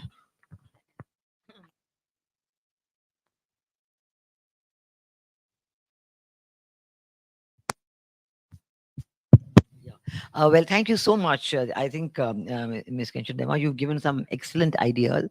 And I think that one or two of the things that have come out of the discussions, of the presentations by our three speakers, is it's time now to derive the relevance for the Northeast of the new developments that Bhutan is working on, of the outcomes of the visit of His Majesty to India, where so many new ideas have come up in the context of connectivity. So what is the relevance of that for the Northeast? And I think that perhaps Asian Confluence and Center for Bhutan Studies should work on this now, and should actually take up those ideas which can be relevant for the Northeast, and which will allow the Northeast to take direct benefit, mutual benefit, both for Bhutan and Northeast, of this of these developments, and to benefit for their respective economies. And also, I think of the value added. You know, the Druk goods, Druk products are so good, are so popular in India, but you could still always have a further value added for the international market. You know, and this also is something that can be worked on through the special economic zone. So, as Dr. Praveer Dame said, I mean, creating new products for trade, looking at what can be done for the Northeast, tourism, rural tourism, other tourism, how to develop that. There's so many new ideas. I'm sure in the follow-up of this excellent discussion that Asian Conference has organized, this would be a great idea to follow up. Now let's open it up to the audience for the next 10 minutes or so before we all move for dinner. Are there any questions?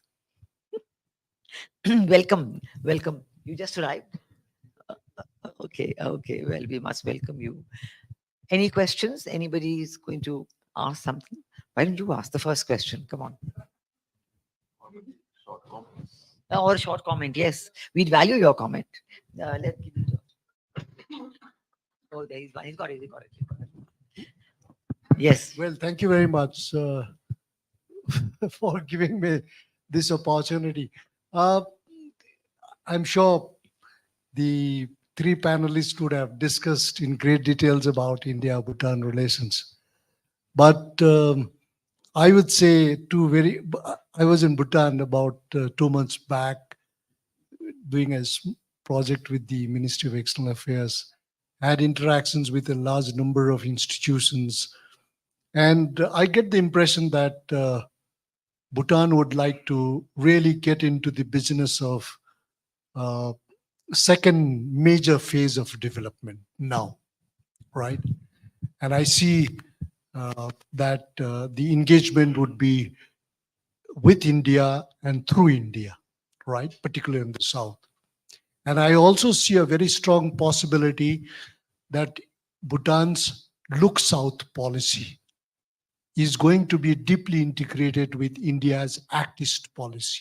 So Bhutan would find a way to go to Bangladesh and towards the east, further east to Myanmar and integrate with Southeast Asian countries also, because the massive facilities are created, and Bhutan is one country which has to, which is in a good advantageous position to use this. The second thing I have observed is, for the first time in the entire border, east to west, Funcholing and beyond, and Samdruk, Jonpar, Gelokfu, and all, even Trasigang, I see a huge development interventions going on, particularly in the form of private investment, range of economic zones and all, and that will be created.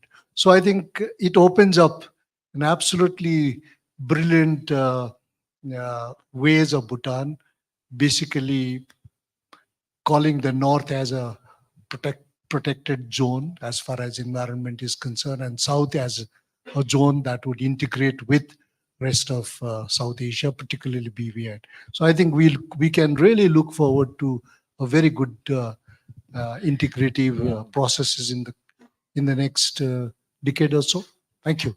I think we should, but we also need to work on specific ideas. I think this is the problem, because sometimes we spend so long discussing the idea, but we don't get down to specific projects actually.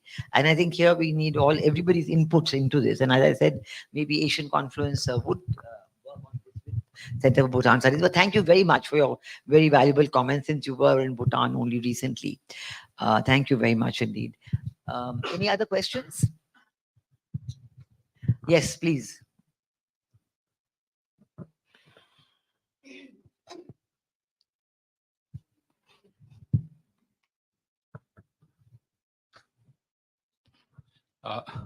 Thank you, panelists, for enlightening us about this Bhutan-India the connectivity and their progress.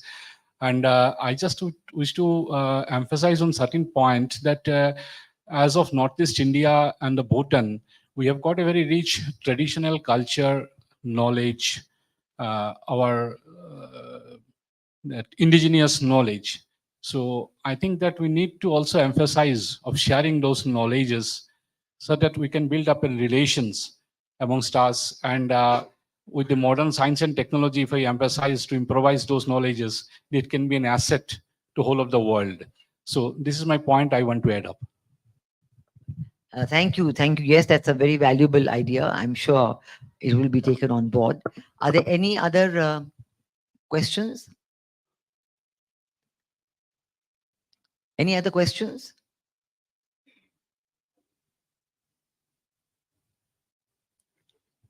Yeah, here. Yeah. We welcome our new guests who have just joined. There was a question from this side, right? There was a question? Yeah, I think you had a question, right? From our Bhutan delegation? No. Yeah, they're at the back. Oh, Sabia, please, yes. We welcome your inputs. No, Madam Chair, I just wanted to highlight that over the next few days, because you spoke about concrete areas of collaboration, and that's something that has been echoing since morning today. So we've created some opportunities to exchange ideas on, say, we had something on women-led tourism, which you chaired today. Then we are going to be talking about urban Yeah. development, because these mountain cities here and Bhutan have common challenges. And recently, thanks to Rajan Ratnaji, we also highlighted this issue at the Asia Pacific Urban Forum, Okay. which was hosted by the UNSCAP, about urban planning in the region. I think we have a lot of learnings from Bhutan. Then there are things like payment for ecosystems, natural resource conservations, waste management, uh, agriculture Yeah. as an area of cooperation. I think Dr. Day knows we've recently released a report on connectivity with the newly to be launched in 4 years, the deep sea port being developed by the Yeah. Japanese in Yeah. Bangladesh. That's going to become a Big one, yeah. game changer for the That's region. right. And I think a new set of roads and connectivity would have to be looked into. And the question then becomes big is what kind of goods will be coming from the Northeast or vice versa. Yeah. And not just Northeast, but also the entire Himalayan region. That's right. And agriculture could be one of the, and addition to agricultural produce Yeah. could be one of the areas for sustainable, growth and movement of goods on those corridors. Yeah. So these are some of the areas that we've been The looking specific into. areas, absolutely. Specific areas, and Yeah. I think we're looking into much more, and of course governance of natural resources. So the delegation would also be meeting with the autonomous district councils here, which is, as you know, this is areas under the Sikh schedule here. So we have different forms of governance here, and some peculiarities are there. So there are lots of sharings on that. And how they are looking at tourism. The challenges of tourism that are here are also there in Bhutan, but I think they have dealt with it in some ways, and which we look forward to exchanges on that. So I just thought I'll highlight these. Excellent. Yeah. Because of specific areas you mentioned. That's why. Yes. Thank you very Thank much. you very much. I think you have all the right ideas. You've organized this excellent exchange between Meghalaya and Bhutan, and I think to carry it forward on the lines that you have just highlighted would be very valuable and of great benefit to Bhutan, to the Northeast, and to Bangladesh, and to the rest of the world. So I think we really have a lot of work ahead, but a lot of prospects and positive prospects for the outcome of that work as well. Yes, any other? Yeah, yes. That's very good. We have Akuni from Bhutan who's speaking. Very good. Thank you. Good evening, panelists. This question, I have two questions, and I want to direct to Mr. Dr. Ratna. Since Meghalaya and Bhutan has same geographical nature, where Bhutan is surrounded by India and China, whereas US is surrounded by Assam and Bangladesh, what are your thoughts on harnessing the power of digital economic like crypto, NFT, and big data? And another question is, what are your thoughts on the SAARC associations, as the two giant nations are historically and strategically in constant LOCs, and what are their effects on the trades for the smaller countries? Thank you. Yes, Dr. Ratna. Thank you. Let me try. The first question you have to handle through a political economy angle, right? Because you are landlocked, if you see from that perspective, and Meghalaya as a state is also landlocked. So even anything which needs to be brought into Meghalaya or anywhere in the northeast, even if it is from the rest of India, the cost of transportation and the time is very high. The only advantage is because it has a vast railway network, it can go up to Tripura or up to deep, towards Myanmar. And the government of India subsidizes to certain extent the freight for the northeast, which is not there in Bhutan. Now, if you are looking into, then what you have to look into is how, in terms of trade, how do you need to reduce your cost of trade? Cost of trade is not only because of export. Cost of trade also has a cascading effect because you are imports. And if your cost of import, because every raw material takes a longer time, longer distance, you have to change the trucks, offloading, loading, it adds to the cost. So the whole inventory management need to be done. And the one way which ESCAP is also promoting, and that comes to your second question, is using digital modes for looking into these solutions. In transit, there have been successful examples where the the containers could be sealed with the GPS tracking, another thing, so that the fear that okay, these goods would be taken up and in between and others, that is ruled out. That is number one. Number two, I have seen myself, Indian side have a lot of ports and other things where all export and import is in the digital form. So the custom house agents, etc., nothing document goes later. First, they have to file everything electronically to the customs, and the custom does the assessment and everything, which reduces the time. Because what they can do is they can send all those applications and everything well in advance, right? The bottleneck comes in the Bhutan side, or even sometimes in the Bangladesh side, which is not so digital. And therefore, if you want to export or you want to import, you can go to Phuntsiling, Jaigaon border and you can see how long queue of the trucks are there, right? Similarly, we see at the Doki. Now, if you provide and go digital in these terms, so there will be two steps. One, within the country to allow exporter and importer integrate with your customs so that they can use all the digital information. So every information is available beforehand. The custom has already processed it and it is ready. So when your goods go, if at all they have to check, they check the document and they can check whether the goods are there or not, which will be only, and then it goes through. Then you you reduce tremendous document and other things. That is one. The second issue would be, and which is an ideal state, where you can have cross-border connectivity through the electronic data interchange. What is you are exporting, your exporter is exporting, the same document goes through the Indian customs. Now, Indian custom will again take the hard copy of 20 documents, invoice de do ji, lorry receipt de do ji, tumhara bank receipt dekhun, registered hai ki nahi, all those kind of things you have to see. But everything goes in the document form to Bhutan customs and then it passes on to the Indian customs. By the time the truck comes, even if it is only 20 yards, before that the goods will be transmitted to the customs, right? So it becomes very easy. The same thing now, if you look at the larger, if you integrate to Bangladesh, if the Bangladesh also is digital and Bangladesh, India is harmonized, Bhutan, India is harmonized, three countries have harmonized the system. And if you three countries have harmonized, you know exactly which good is going to Bangladesh. Before it reaches to Bangladesh, the time it passes Indian customs in Phuntsiling, the Bangladesh custom will know that, okay, it passed there. It comes to any place, say Petrapol, Benapol border, it crosses Bangladesh knows before it. Now they are introduced very good token system, electronic token system where the trucks can, the time is reduced. But basically what we need to, and even in the BBIN and whenever we are talking about the cooperation and collaboration, even in SARC, is ideal, trade is not happening. Why trade is not happening?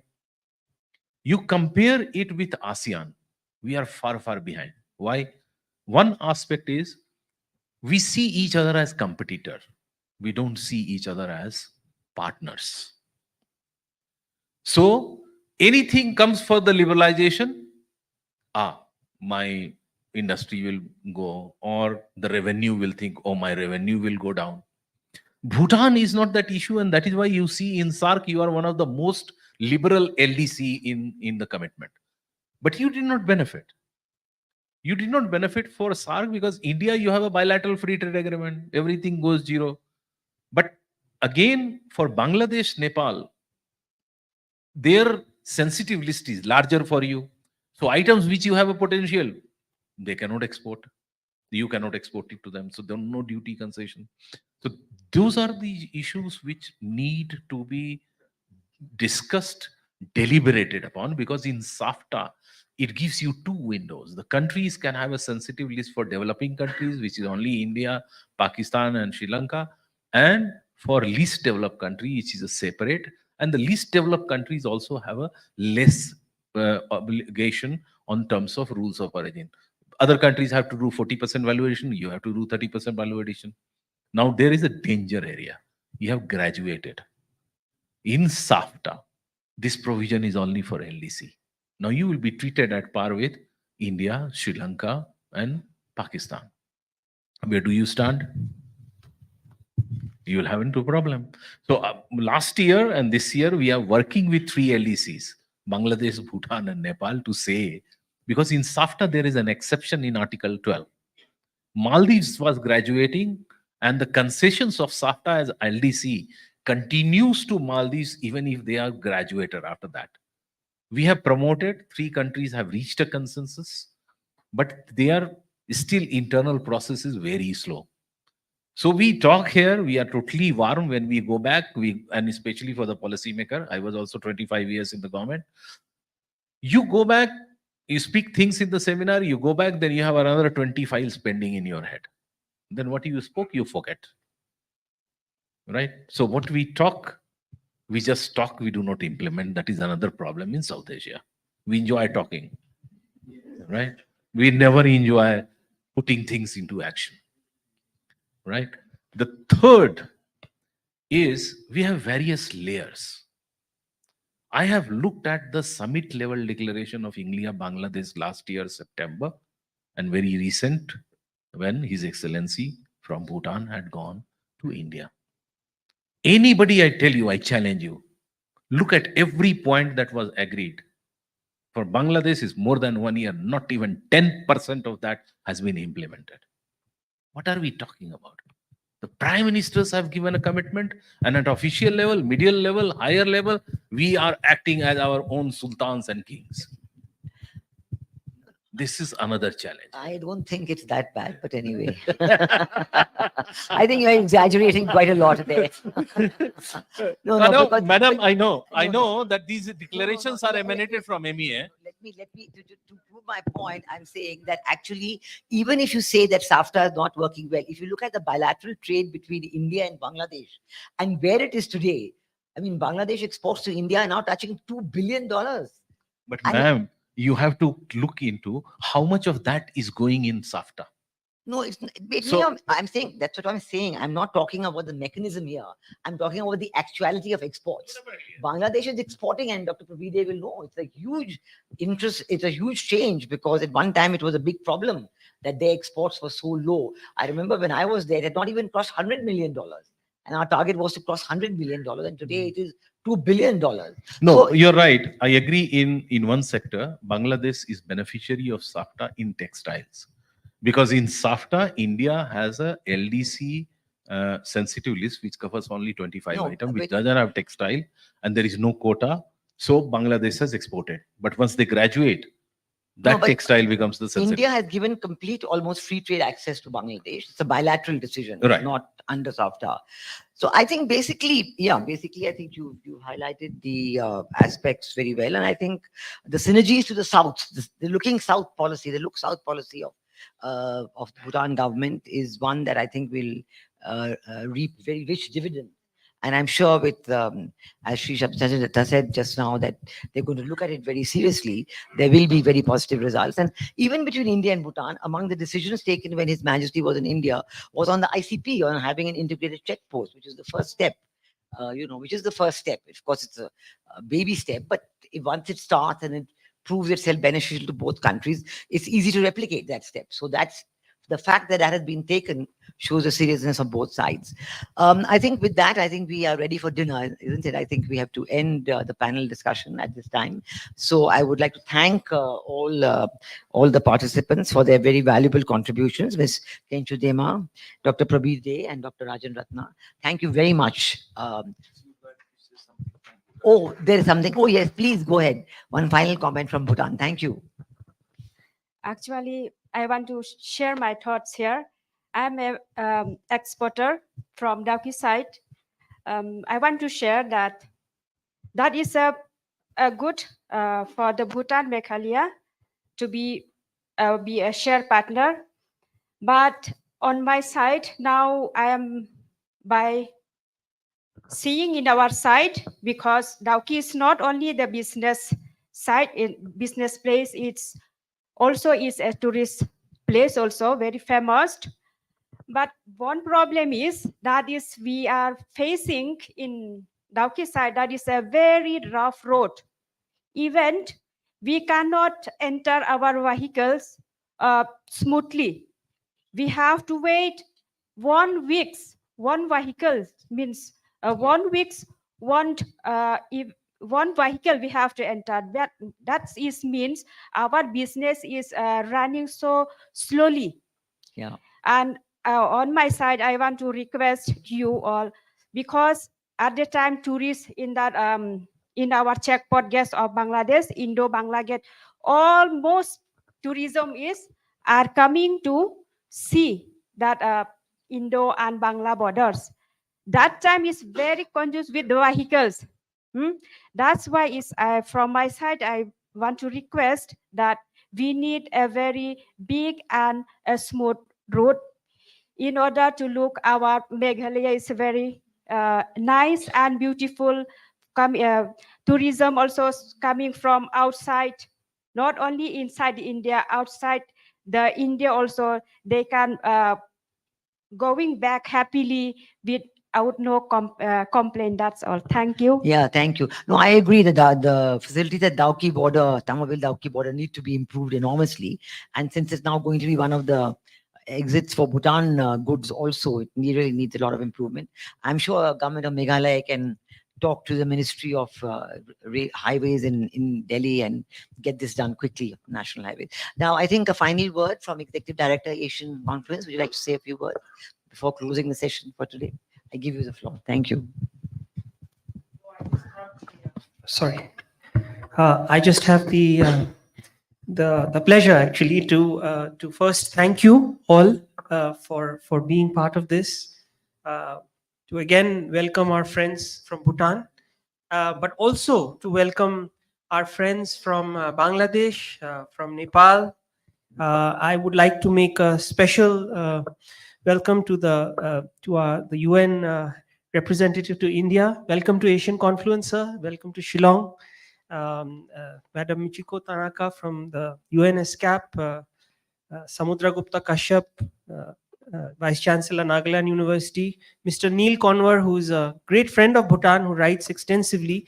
So over dinner, we have a chance here today to have what we call the third space, which includes government, includes people in business, in academia, people from the grassroots, people who are actually on the borders, like my friend here from Dauki, who's so it's a great mix. And please enjoy yourself to some drums. Do we have some drums from? So Meghalaya is known for its drums. So we have some drums playing, and some local wine, and some food. Please enjoy the evening. And again, on behalf of all of us, a special welcome to you, and looking forward to creating bonds of friendship, knowing each other. I hope you get to exchange cards, WhatsApp numbers, create WhatsApp groups, so that you can be in touch with each other. And lastly, thank you so much, Rajan Ratna sir, for facilitating the engagement with UNSCAP, because I think you're coming here, and Professor Mahendra Lama, by the way, sir, you've always been a mentor to Asian Confluence. You're one of our distinguished fellows. Thank